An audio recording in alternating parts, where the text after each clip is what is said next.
আসসালামু আলাইকুম। Technique easy এডুকেশনের পক্ষ থেকে আপনাদেরকে জানাচ্ছি আন্তরিক শুভেচ্ছা ও অভিনন্দন। আজকের পর্বে আমরা জ্যামিতির মৌলিক ধারণা এই সম্পর্কিত বিভিন্ন বিষয় নিয়ে বিস্তারিত আলোচনা করব। আপনারা ইতিমধ্যে দেখতে পাচ্ছেন যে আমার এই দুই দিকে সর্বমোট 22টি টপিকস লেখা রয়েছে। আজকের পর্বে আমরা এই 22টি টপিকস নিয়ে বিস্তারিত আলোচনা করব। তাই আপনারা যদি এই ভিডিওটির শেষ পর্যন্ত দেখেন, আশা করি আপনারা অনেক উপকৃত হবেন ইনশাআল্লাহ। সবার প্রথমে জ্যামিতি। এই জ্যামিতি কি? জ্যামিতি দুইটি শব্দকে আমরা যদি একসাথে করি তাহলে জ্যামিতি হয়। একটি হচ্ছে জ্যা আর একটি হচ্ছে মিতি। জ্যা বলতে বোঝানো হয় ভূমি আর মিতি অর্থ হচ্ছে পরিমাপ।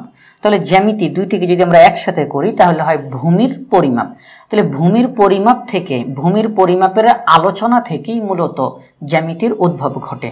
খ্রিস্টপূর্ব 300 অব্দে গ্রিক পণ্ডিত ইউক্লিড তার এলিমেন্টস নামক পুস্তকের 13টি খণ্ডে এই জ্যামিতির বিভিন্ন বিষয় নিয়ে বিস্তারিত আলোচনা করেন।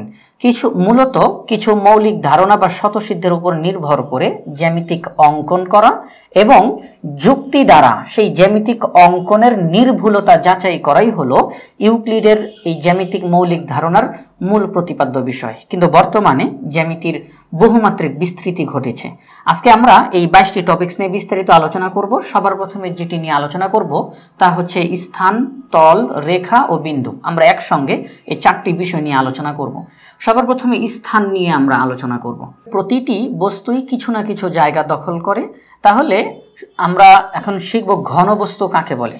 যেমন এই যে আমার হাতে একটি আমরা ডাস্টার নিয়ে আসলাম, যদি এখানে একটা ইট নিয়ে আসতে পারতাম তাহলে সবচেয়ে বেশি ভালো হইতো, কিন্তু ইট তো আনা সম্ভব না। ইট যদি এখন পড়ে ভেঙে যায় তাহলে তো সমস্যা। তাহলে আমরা একটা ডাস্টার নিয়ে আসলাম, এটা এখন পড়ে গেলেও কোনো সমস্যা নাই। তাহলে একটি ডাস্টার হচ্ছে একটি ঘনবস্তু। কেন ঘনবস্তু? তার কারণ যদি কোনো বস্তুর এই দৈর্ঘ্য, প্রস্থ এবং তার উচ্চতা থাকে তখন তাকে আমরা বলবো ঘনবস্তু। আমি আবারও বলি, কোনো বস্তুর দৈর্ঘ্য, প্রস্থ এবং বেধ বা উচ্চতা থাকলে সেই বস্তুটিকে বলা হয় ঘনবস্তু।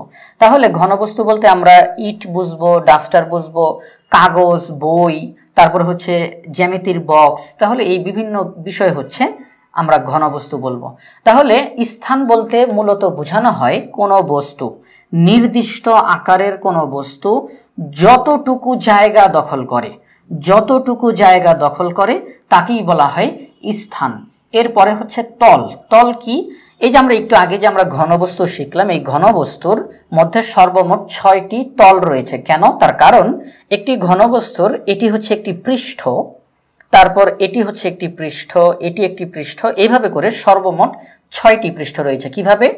একটি পৃষ্ঠ, 2টি, 3টি, 4টি, 5টি এবং এই সর্বশেষ 6টি। অর্থাৎ একটি ঘনবস্তুর 6টি পৃষ্ঠ রয়েছে, আর এই এক একটি পৃষ্ঠকে বলা হয় এক একটি তল।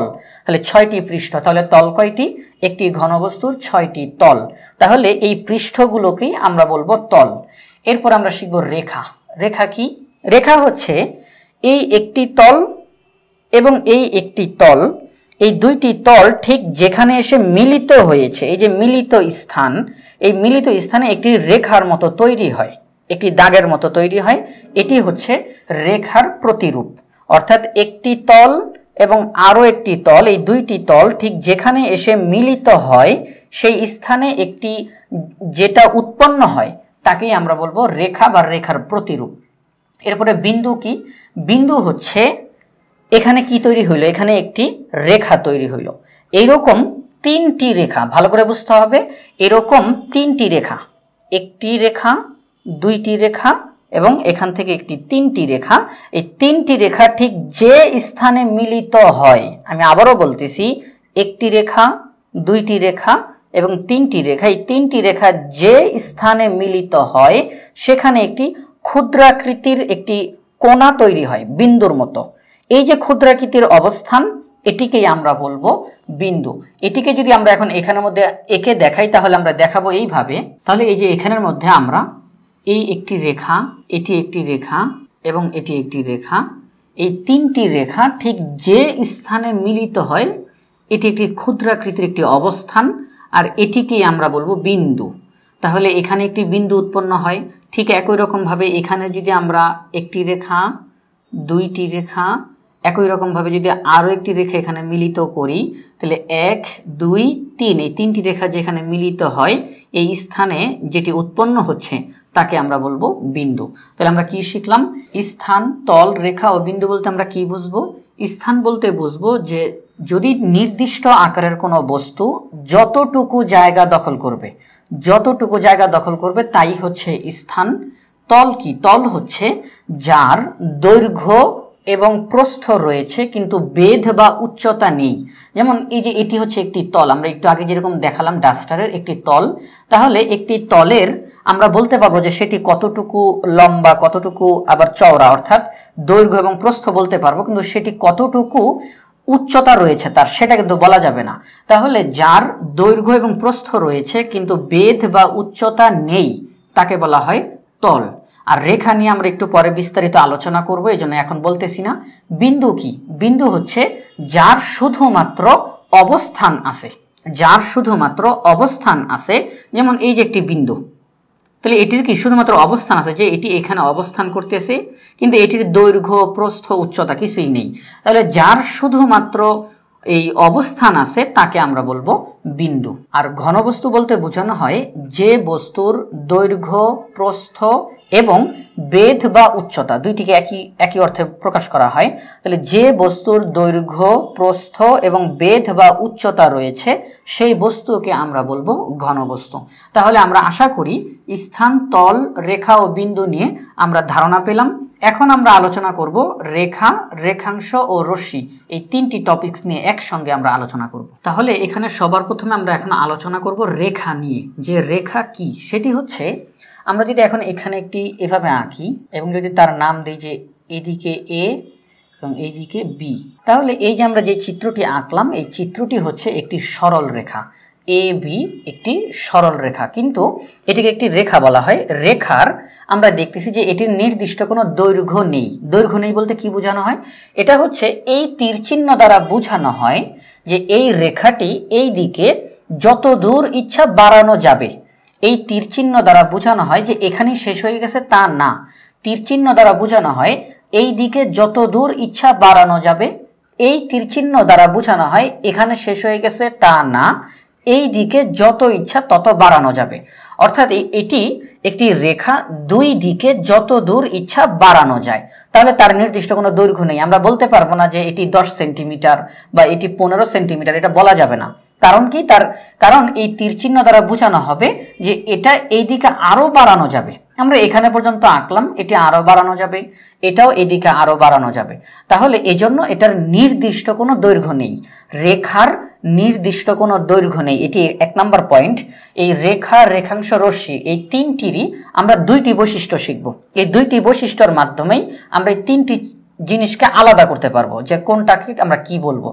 রেখা হচ্ছে যার নির্দিষ্ট দৈর্ঘ্য নেই, এটা কোথায় শেষ হবে আমরা জানি না, যার নির্দিষ্ট দৈর্ঘ্য নেই এবং যার প্রান্তবিন্দু নেই। প্রান্তবিন্দু বলতে কি বোঝানো হয়? প্রান্তবিন্দু বোঝানো হয় যে একদিকে ঠিক শেষে আমরা যে বিন্দুটাকে আঁকবো, মনে করেন যে এটা আমরা আঁকলাম, তাহলে এটাকে আঁকার পরে এখানটাতে আমরা শেষ করে দিলাম, আমরা বলে দিলাম যে এখানে শেষ, তাহলে এটা হচ্ছে একটি প্রান্তবিন্দু।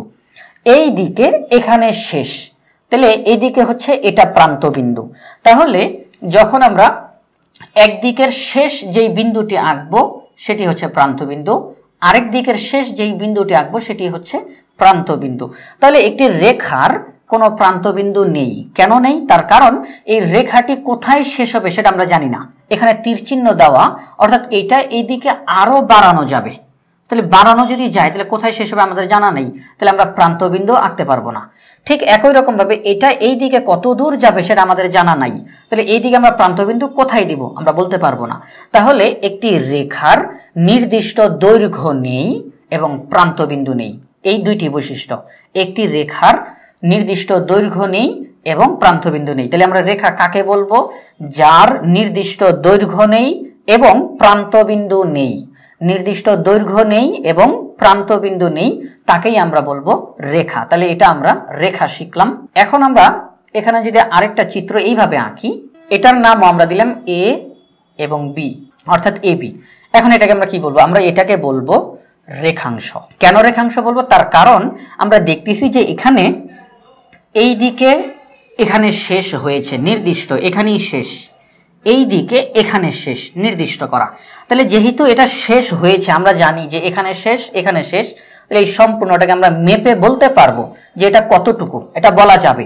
তাহলে এটার দৈর্ঘ্য আছে, এটির দৈর্ঘ্য আছে এবং দুই দিকেই প্রান্তবিন্দু আছে, একটি প্রান্তবিন্দু আরেকটি প্রান্তবিন্দু, অর্থাৎ এই দিকে শেষ হচ্ছে এখানে আর এই দিকে শেষ হচ্ছে এখানে, তাহলে দুইটি প্রান্তবিন্দু রয়েছে। তাহলে আমরা বলবো যার নির্দিষ্ট দৈর্ঘ্য রয়েছে এবং দুইটি প্রান্তবিন্দু রয়েছে, যার নির্দিষ্ট দৈর্ঘ্য রয়েছে এবং দুইটি প্রান্তবিন্দু রয়েছে তাকে আমরা বলবো রেখাংশ। অর্থাৎ বলতে গেলে রেখার একটা অংশ হয়ে গেল, কারণ একটি রেখাকে তো আমরা অনেক বড় করতে পারি, তাহলে সেখান থেকে একটা নির্দিষ্ট একটা অংশ যদি আমরা আলাদাভাবে কেটে দেই, তাহলে এই যে দুইটি প্রান্তবিন্দু এবং তাকে আমরা মেপে বলতে পারবো কতটুকু দৈর্ঘ্য, তাহলে এটিকে আমরা বলবো রেখাংশ। যার নির্দিষ্ট দৈর্ঘ্য রয়েছে এবং দুইটি প্রান্তবিন্দু রয়েছে তাকে বলা হয় রেখাংশ। এখন আমরা শিখব রশ্মি নিয়ে। রশ্মি কাকে বলে? এখানে আমরা বলা যাবে না যে রশ্মি, রশ্মি না, এটা হচ্ছে রশ্মি। তাহলে রশ্মি কি? রশ্মি হচ্ছে, আমরা এখন একটা চিত্র আঁকবো, তাহলে আমরা এখানের মধ্যে একটি চিত্র আঁকলাম, এটির নাম আমরা এ বি দিব, এ বি, এটাকে বলা হবে রশ্মি। কেন এটাকে রশ্মি বলা হবে? রশ্মি বলা হয় যার একটি প্রান্তবিন্দু রয়েছে, ভালো করে খেয়াল করবেন, রেখাংশতে দুইটি প্রান্তবিন্দু, অর্থাৎ দুই দিকেই সে শেষ হয়েছে, এদিকের শেষ বিন্দু এদিকের শেষ বিন্দু, কিন্তু রশ্মির একদিকের প্রান্তবিন্দু থাকবে আরেক দিকের প্রান্তবিন্দু থাকবে না। এই তীর চিহ্ন দ্বারা বোঝানো হয় এটা এইদিকে যত দূর ইচ্ছা বাড়ানো যাবে, অর্থাৎ রশ্মির ক্ষেত্রে যে কোনো একদিকে যত দূর ইচ্ছা বাড়ানো যায় অবশ্যই আরেক দিকের প্রান্তবিন্দু থাকতেই হবে।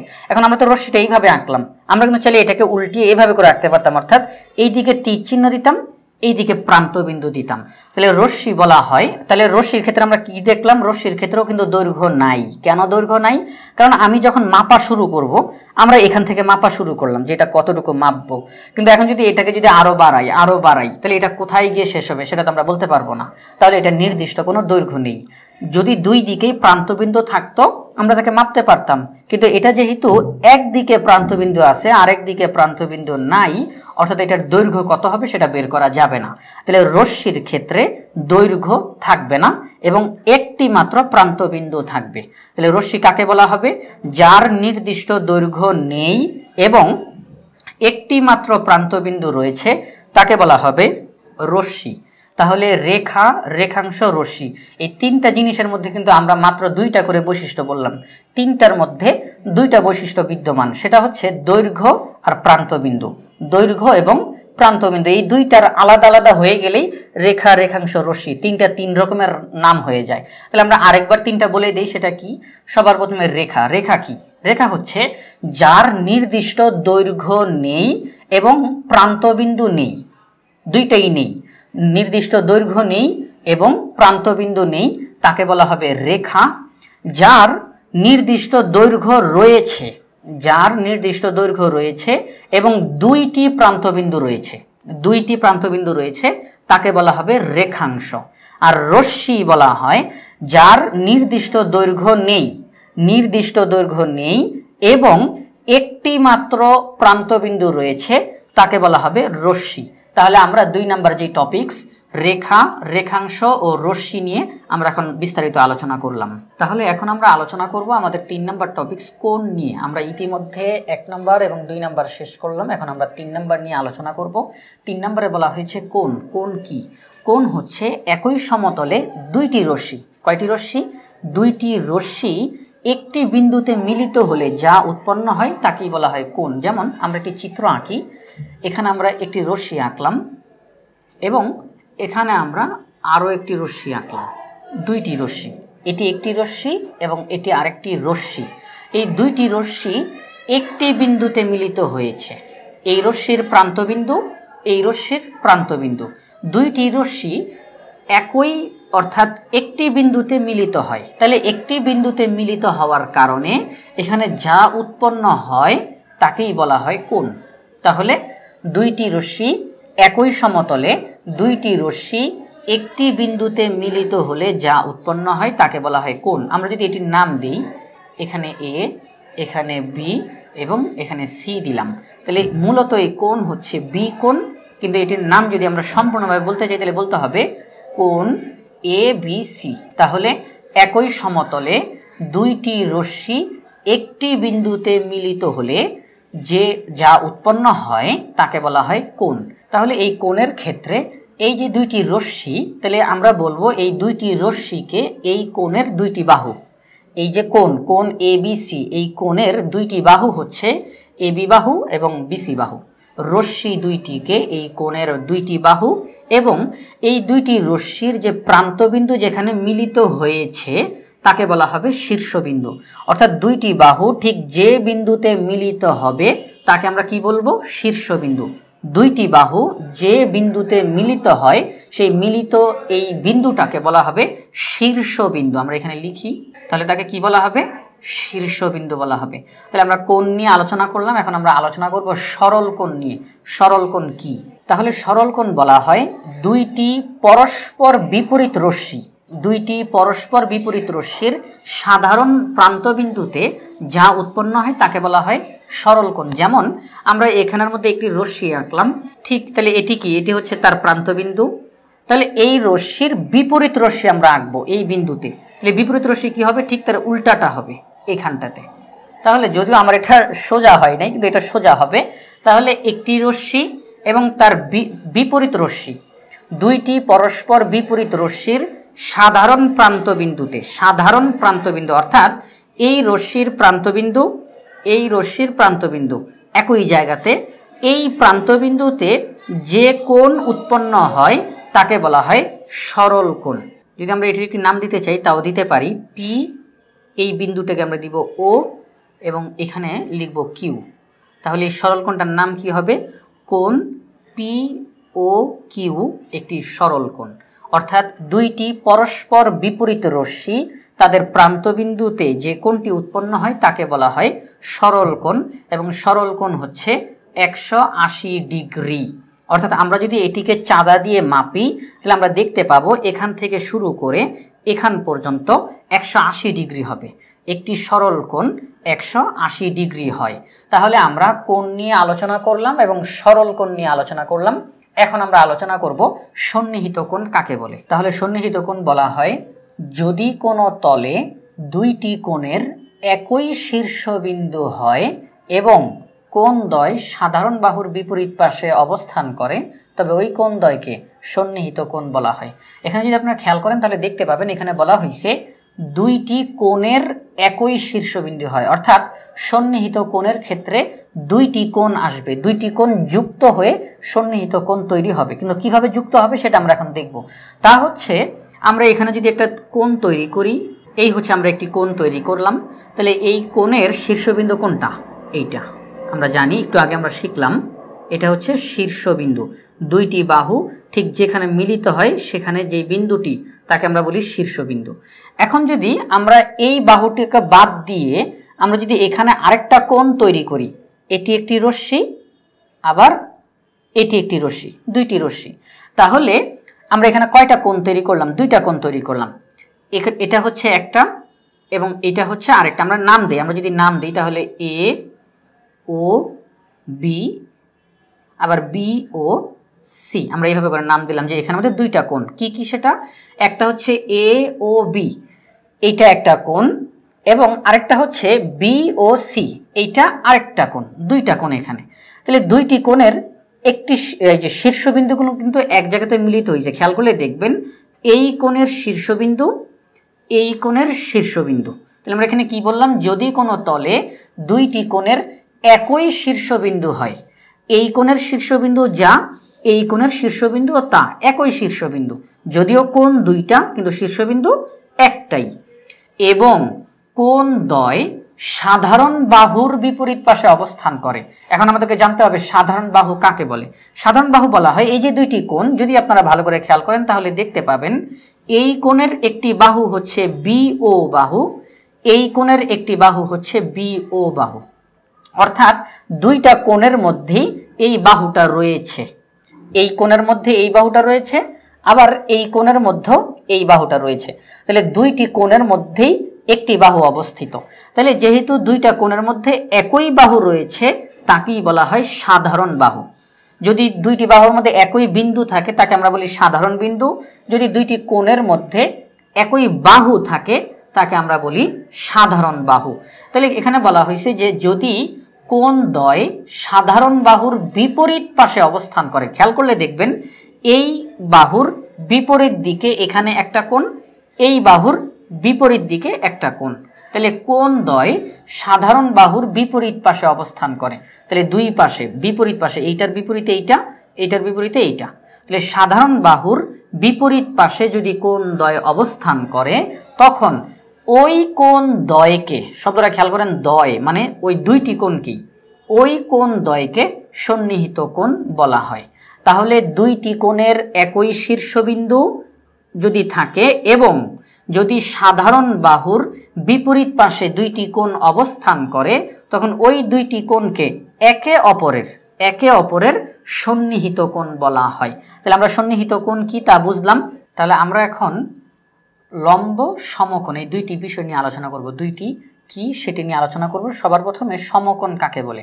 যদি একই রেখার উপর, খেয়াল করতে হবে, যদি একই রেখার উপর অবস্থিত দুইটি সন্নিহিত কোণ পরস্পর সমান হয় তবে কোণ দুইটির প্রত্যেকটি সমকোণ। যেমন আমরা যদি একটা চিত্র এখানে আঁকি, তাহলে আমরা একটা রেখা আঁকলাম, তাহলে এখানে বলা হয়েছে একই রেখার উপর, ঠিক আছে, একই রেখা আঁকলাম, একটা রেখা আঁকলাম, এই রেখার উপর অবস্থিত দুইটি সন্নিহিত কোণ পরস্পর সমান হয়। এই যে শব্দটা এখানে বলল পরস্পর সমান হয়, আমরা একটু আগে যে দুইটা কোণ আঁকলাম সেখানে এই দুইটা কিন্তু সন্নিহিত কোণ ছিল। তাহলে এখন এই দুইটা কোণ যে সমান হইতে হবে এমন কিন্তু কোনো কথা নাই। সন্নিহিত কোণ দুইটি সমান হতেই হবে এমন কোনো কথা নেই। একটি ছোট একটি বড়, আমরা তো এটা এইভাবে দিছি, আমরা চাইলে এটাকে আরও এদিক থেকে দিতে পারতাম। কিন্তু সমকোণের ক্ষেত্রে শর্ত হচ্ছে অবশ্যই পরস্পর সমান হইতে হবে। সন্নিহিত কোণ দুইটিকে অবশ্যই পরস্পর সমান হইতে হবে। তাহলে যদি সমান হইতে হয় তাহলে কি করতে হবে?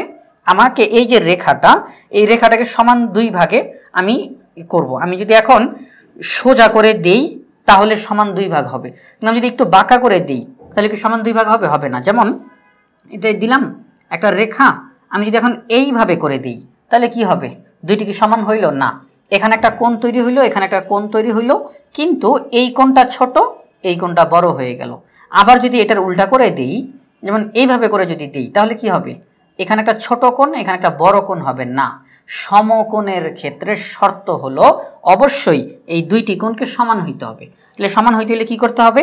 আমাকে একটি এখানের মধ্যে একটা রেখা আঁকতে হবে। একটা রেখা আমরা আঁকলাম, তাহলে সরল রেখা অর্থাৎ সোজা করে আঁকলাম। তাহলে এই যে সরল রেখা আঁকলাম এটা কোনো বাঁকাতেরা হয়নি, সোজা করে আঁকলাম, যার কারণে দুই দিকে যে দুইটি কোণ উৎপন্ন হবে এই দুইটি কোণ সমান সমান হবে। এদিকে যতটুকু এই দিকেও ততটুকু। আমরা জানি যে সম্পূর্ণটা মিলে একটা সরল কোণ হয়, আর সরল কোণকে যখন আমরা সমান দুই ভাগে ভাগ করে দেই তখন সমকোণ হয়ে যায়। এটা এক সমকোণ, এটা এক সমকোণ। সমকোণ হচ্ছে 90 ডিগ্রি, অর্থাৎ এখানেও 90 ডিগ্রি আবার এখানেও 90 ডিগ্রি। তাহলে দুইটি সমকোণ মিলে একটি সরল কোণ তৈরি হয়। তাহলে আমরা এখানে কি করলাম? আমরা সমকোণ শিখতেছি। যদি একই রেখার উপর অবস্থিত দুইটি সন্নিহিত কোণ পরস্পর সমান হয় তবে কোণ দুইটির প্রত্যেকটি সমকোণ। তাহলে এখানের মধ্যে দুইটা কোণ আছে, এটা একটা কোণ, এটা একটা কোণ, আমরা একটা নাম দিই তাহলে অনেক সুবিধা হবে। পি ও আর, আর এখানে দিই কিউ। তাহলে কি হবে? এই কোণের নাম হচ্ছে পি ও কিউ আর এই কোণের নাম হচ্ছে আর ও কিউ। তাহলে দুইটি আলাদা আলাদা কোণ। তাহলে এখানের মধ্যে আমরা দেখলাম এই দুইটি কোণ একটি রেখার উপরে অবস্থিত, একই রেখার উপরে দুইটি কোণ অবস্থিত। তাহলে এবং এই দুইটি কোণ যে অবস্থিত এই দুইটি কোণ কিন্তু সমান, কারণ আমরা এখানের মধ্যে একটা সরল রেখা আঁকলাম যার কারণে সমান দুই ভাগে ভাগ হয়ে গেছে। তাহলে এইদিকেও সমান এইদিকেও সমান, তাহলে দুইটি সন্নিহিত কোণ পরস্পর সমান হয়, যার কারণে এই দুইটি কোণকে প্রত্যেকটিকে সমকোণ বলা হবে। এটি একটি সমকোণ, এটিও একটি সমকোণ। এখানে এই কথাটি বলা হয়েছে যে কোণ দুইটির প্রত্যেকটি সমকোণ। এটি একটি সমকোণ, এটি একটি সমকোণ। তাহলে আমরা সমকোণ শিখলাম। এখন শিখব লম্ব কাকে বলে। লম্ব বলা হয় সমকোণের বাহু দুইটি পরস্পরের উপর লম্ব, অর্থাৎ এটি একটি সমকোণ, এটি একটি সমকোণ। আমরা এখন এই সমকোণটি নিয়ে আলোচনা করি। এই সমকোণের নাম কি? আর ও কিউ। আমরা যদি এই চিত্রটি একটু এইদিকে আঁকি তাহলে কীরকমভাবে হবে? হবে এইরকম, আর ও কিউ। ঠিক আছে, আমরা আঁকলাম। এখন এখানটাতে এই যে বাহু এবং এই যে বাহু, এই দুইটা কি? এই কোণের দুইটা বাহু। তাহলে আমরা যদি এই রেখাটাকে যদি আরেকটুখানি বাড়াই, বোঝানোর সুবিধার জন্য যদি আরেকটু বাড়াই, তাহলে এইভাবে আঁকলাম। তাহলে আমরা যদি খেয়াল করি তাহলে দেখব এই রেখাটা এখানটাতে যে কোণটা উৎপন্ন করে, এই রেখাটাকে বলা হবে এই রেখার উপরে অবস্থিত লম্ব। এই রেখাটিকে বলা হবে এই রেখার উপরে লম্ব। আবার এই চিত্রটাই আমি আবার এখানে আঁকতেছি, আর ও কিউ। এখন যদি আমরা এই রেখাটাকে একটু বাড়াই তাহলে এইভাবে হবে। তাহলে এই রেখার উপরে এই কিউ ও রেখাটি একটি লম্ব। এবং মনে রাখতে হবে লম্বর ক্ষেত্রেও কিন্তু 90 ডিগ্রি হয়। অর্থাৎ এই যে এখানটাতেও 90 ডিগ্রি, আবার এখানটাতে আমরা যদি এখানটাতে বলি এখানেও 90 ডিগ্রি। অর্থাৎ এই রেখার উপরে এই রেখাটি একটি লম্ব, তাহলে এই রেখাটির উপরে এইটি একটি লম্ব। তাহলে আমরা এখানে লম্ব কাকে বলে শিখলাম। তাহলে আমরা বলতে পারি, আর এখানে একটা মনে রাখতে হবে যে সমকোণ হচ্ছে 90 ডিগ্রি। যখন আমরা 90 ডিগ্রি করে কোনো কোণ আঁকবো তখন তাকে আমরা বলবো সমকোণ। এক সমকোণ সমান 90 ডিগ্রি। তাহলে আমরা বলতে পারি যে আর ও কিউ এটি একটি সমকোণ, আবার হচ্ছে পি ও কিউ এটি একটি সমকোণ। এখানে দুইটি সমকোণ রয়েছে। এবং এখানে লম্ব কাকে বলে তাও আমরা দেখলাম যে একটি রেখার উপরে আরেকটি রেখা যখন আমরা 90 ডিগ্রি করে আঁকবো তখন তাকে আমরা বলবো লম্ব, যে এটি একটি লম্ব। তাহলে আমরা লম্ব এবং সমকোণ কাকে বলে আমরা এগুলো শিখলাম। তাহলে আমরা এখন শিখব পুরোক্ষণ কাকে বলে। এই 7 নম্বর টপিকসটা এখন আলোচনা করব। পুরোক্ষণ বলা হয় দুইটি কোণের যোগফল যদি 90 ডিগ্রি হয় তখন ওই দুইটি কোণকে একে অপরের পুরোক্ষণ বলা হয়। যেমন আমরা যদি এখন এখানের মধ্যে একটি কোণ আঁকি, তা হচ্ছে এখানের মধ্যে যদি আমরা বলি যে এটি 45 ডিগ্রি, অথবা এটি আমরা ধরেন এখানে আমরা 40 ডিগ্রি বললাম, যে একটি কোণ 40 ডিগ্রি আঁকলাম। এখানটাতে যদি আমরা এখন এই যে রশ্মিটা, এই রশ্মিটা থেকে যদি আমরা আরও একটা কোণ এখন আঁকি এটি, তাহলে আমরা যদি এখন বলি যে এটি হচ্ছে 50 ডিগ্রি, আমরা শুধু এটা বোঝানোর জন্য। তাহলে আমাদেরকে পুরোক্ষণ বলতে বোঝানো হয় দুইটি কোণের সমষ্টি। দুইটি কোণের সমষ্টি যদি 90 ডিগ্রি হয় তখন ওই দুইটি কোণকে একে অপরের পুরোক্ষণ বলা হয়। দুইটি কোণ, একটি কোণ 40 ডিগ্রি আরেকটি কোণ 50 ডিগ্রি, দুইটি মিলে 90। আবার একটি 30 আরেকটি 60, 90। অর্থাৎ দুইটি কোণের সমষ্টি যদি 90 ডিগ্রি হয় তখন ওই দুইটি কোণকে একে অপরের পুরোক্ষণ বলা হয়। এখন যদি বলা হয় যে একটি কোণ 40 ডিগ্রি, এই কোণের পুরোক্ষণ কত হবে? তাহলে এই কোণের পুরোক্ষণ হবে 50 ডিগ্রি। আবার একটি কোণ 50 ডিগ্রি, এই কোণের পুরোক্ষণ কত হবে? 40 ডিগ্রি হবে। তাহলে দুইটি কোণের যোগফল যদি 90 ডিগ্রি হয় তখন ওই দুইটি কোণকে একে অপরের পুরোক্ষণ বলা হয়। তাহলে পুরোক্ষণ কি সেটা আমরা বুঝলাম। এখন আমরা আলোচনা করব সম্পুরক্ষণ নিয়ে। সম্পুরক্ষণ হচ্ছে পুরোক্ষণের ঠিক দ্বিগুণ, ডাবল। অর্থাৎ দুইটি কোণের যোগফল যদি 180 ডিগ্রি হয় তখন ওই দুইটি কোণকে একে অপরের সম্পুরক্ষণ বলা হয়। তাহলে আমরা যদি এখানের মধ্যে একটি কোণ আঁকি, আর যদি আমরা এখানে বলি যে এই কোণটি হচ্ছে 60 ডিগ্রি, আর এই রশ্মি থেকে শুরু করে যদি আরেকটি কোণ আমরা অঙ্কন করি যে এটি হচ্ছে একটি কোণ আর এটি হচ্ছে একটি কোণ, তাহলে এখানে কয়টি কোণ? দুইটি কোণ। তাহলে একটি কোণ হচ্ছে 60 ডিগ্রি, আরেকটি কোণ কত? 120 ডিগ্রি। তাহলে আমরা একটি কোণ 60 ডিগ্রি আরেকটি কোণ 120 ডিগ্রি, দুইটি যদি একসাথে করি তাহলে কত হবে? 180 ডিগ্রি হবে। তাহলে সম্পুরক্ষণ বলতে বোঝানো হয় দুইটি কোণের যোগফল যদি 180 ডিগ্রি হয় তখন ওই দুইটি কোণকে একে অপরের সম্পুরক্ষণ বলা হয়।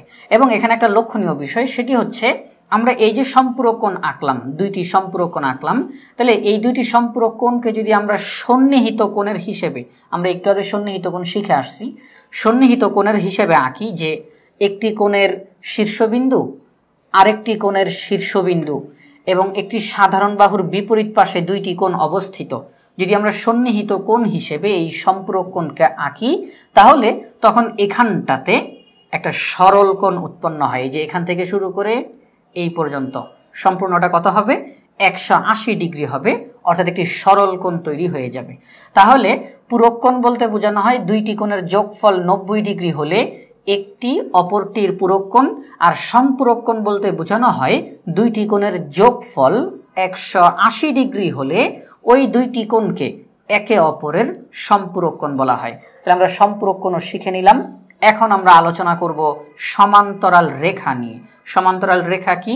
সমান্তরাল রেখা হচ্ছে যদি আমরা একই তল থেকে, সমতল থেকে দুইটি সরল রেখা অঙ্কন করি, খেয়াল করতে হবে একই সমতল থেকে দুইটি সরল রেখা অঙ্কন করি, তাহলে এই যে দুইটি সরল রেখা অঙ্কন করলাম, আর যদি আমরা দেখি যে একটি সরল রেখার যে কোনো দুইটি বিন্দু, একটি সরল রেখার যে কোনো দুইটি বিন্দু থেকে যদি আমরা দুইটি লম্ব অঙ্কন করি, খেয়াল করেন বিষয়টি, একটি সরল রেখার যে কোনো দুইটি বিন্দু থেকে যদি আমরা দুইটি লম্ব আঁকি, এখানে একটি লম্ব, এখানে একটি লম্ব যদি আঁকি, আর যদি দেখতে পাই যে এই দুইটি লম্ব আঁকার কারণে এই উপরের যে সরল রেখা তাকে ছেদ করেছে এবং এই প্রথম লম্বটি যতটুকু হবে দ্বিতীয় লম্বটি ততটুকু হবে, তাহলে তখন এই দুইটি সরল রেখাকে আমরা বলবো সমান্তরাল রেখা। সমান্তরাল রেখা বলতে মূলত বোঝানো হয় সমান অন্তরাল, অর্থাৎ দুইটি রেখার মধ্যখানে, এটি একটি সরল রেখা, এটি একটি সরল রেখা, দুইটি সরল রেখার মধ্যখানে সমান অন্তরাল অর্থাৎ সমান দূরত্ব, দুইটি রেখার মাঝখানে যদি সমান দূরত্ব থাকে, যে শুরু থেকে শেষ পর্যন্ত আমরা যতটুকু আঁকলাম, দুইটি সরল রেখা যতটুকু আমরা আঁকলাম, যদি দেখা যায় যে শুরু থেকে শেষ পর্যন্ত মাঝখানে একই রকমের দূরত্ব, তখন এই দুইটি সরল রেখাকে বলা হবে সমান্তরাল রেখা। অর্থাৎ যখন সমতল থেকে দুইটি সরল রেখা আঁকবো এবং এই দুইটি সরল রেখার মধ্যবর্তী দূরত্ব সমান, মধ্যবর্তী দূরত্ব সমান, তখন এই দুইটি সরল রেখাকে আমরা কি বলবো? সমান্তরাল রেখা। তাহলে আমরা সমান্তরাল রেখা নিয়ে আলোচনা করলাম। এখন আমরা এই 10 নম্বর টপিকস একান্তর কোণ, অনুরূপ কোণ, ছেদকের একই পার্শ্বস্থ অন্তস্থ কোণ এবং বিপ্রতীপ কোণ নিয়ে আলোচনা করব। সবার প্রথমে আমরা এখানের মধ্যে বিপ্রতীপ কোণটি নিয়ে আলোচনা করব। বিপ্রতীপ কোণ কি? সেটা হচ্ছে আমরা যদি এখানের মধ্যে একটি সরল রেখা অঙ্কন করি, যেমন এইভাবে করে আঁকলাম, এটিও কিন্তু একটি সরল রেখা, কারণ কি এটা কিন্তু একেবারে সোজা করে আঁকা হয়েছে। তাহলে এটি একটি সরল রেখা, এটিকে যদি আবার আমরা এভাবে সোজা করে আঁকতাম সেক্ষেত্রেও সরল রেখা হইতো। তাহলে একটি সরল রেখাকে যদি আরেকটি সরল রেখা ছেদ করে, তখন এই যে ছেদ বিন্দু, যে বিন্দুতে ছেদ করলো সেই বিন্দুতে সর্বমোট 4টি কোণ উৎপন্ন হয়। একটি, দুইটি, তিনটি, চারটি কোণ উৎপন্ন হয়। তাহলে এই যে 4টি কোণ উৎপন্ন হইল, এই 4টি কোণের মধ্যে একটি কোণের বিপরীত কোণ, যেমন এই যে কোণ, এই কোণের বিপরীত কোণ হচ্ছে এইটি। তাহলে এই যে বিপরীত কোণ, একটি কোণের বিপরীত যেই কোণ, এই দুইটি কোণ হচ্ছে পরস্পর বিপ্রতীপ কোণ, বিপ্রতীপ কোণ। আবার একই রকমভাবে এই কোণের বিপরীতে অবস্থানকৃত কোণ এটি, তাহলে একটি কোণের বিপরীত কোণকে বলা হবে বিপ্রতীপ কোণ। এবং বিপ্রতীপ কোণের বৈশিষ্ট্য হচ্ছে তারা পরস্পর সমান হয়। আমরা যদি এখানে নাম দিই এ বি সরল রেখা, সি ডি সরল রেখা, এবং এই যে ছেদ বিন্দু, এই ছেদ বিন্দুর নাম যদি আমরা দিই ও, তাহলে সেই ক্ষেত্রে কি হবে? সেই ক্ষেত্রে আমরা বলতে পারি এ ও ডি একটি কোণ, তার বিপ্রতীপ কোণ কোনটি হবে? তার বিপ্রতীপ কোণ হচ্ছে ঠিক তার বিপরীতে অবস্থান করতেছে যেই কোণটি, তার নাম কি? বি ও সি। অর্থাৎ এ ও ডি এই কোণের বিপ্রতীপ কোণ হচ্ছে বি ও সি। একই রকমভাবে ডি ও বি এই কোণের বিপ্রতীপ কোণ হচ্ছে সি ও এ। তাহলে আমরা এখানের মধ্যে একটি কোণের বিপরীত যেই কোণটি, তাদেরকে আমরা কি বলবো? বিপ্রতীপ কোণ বলবো। কিন্তু সেটা কখন?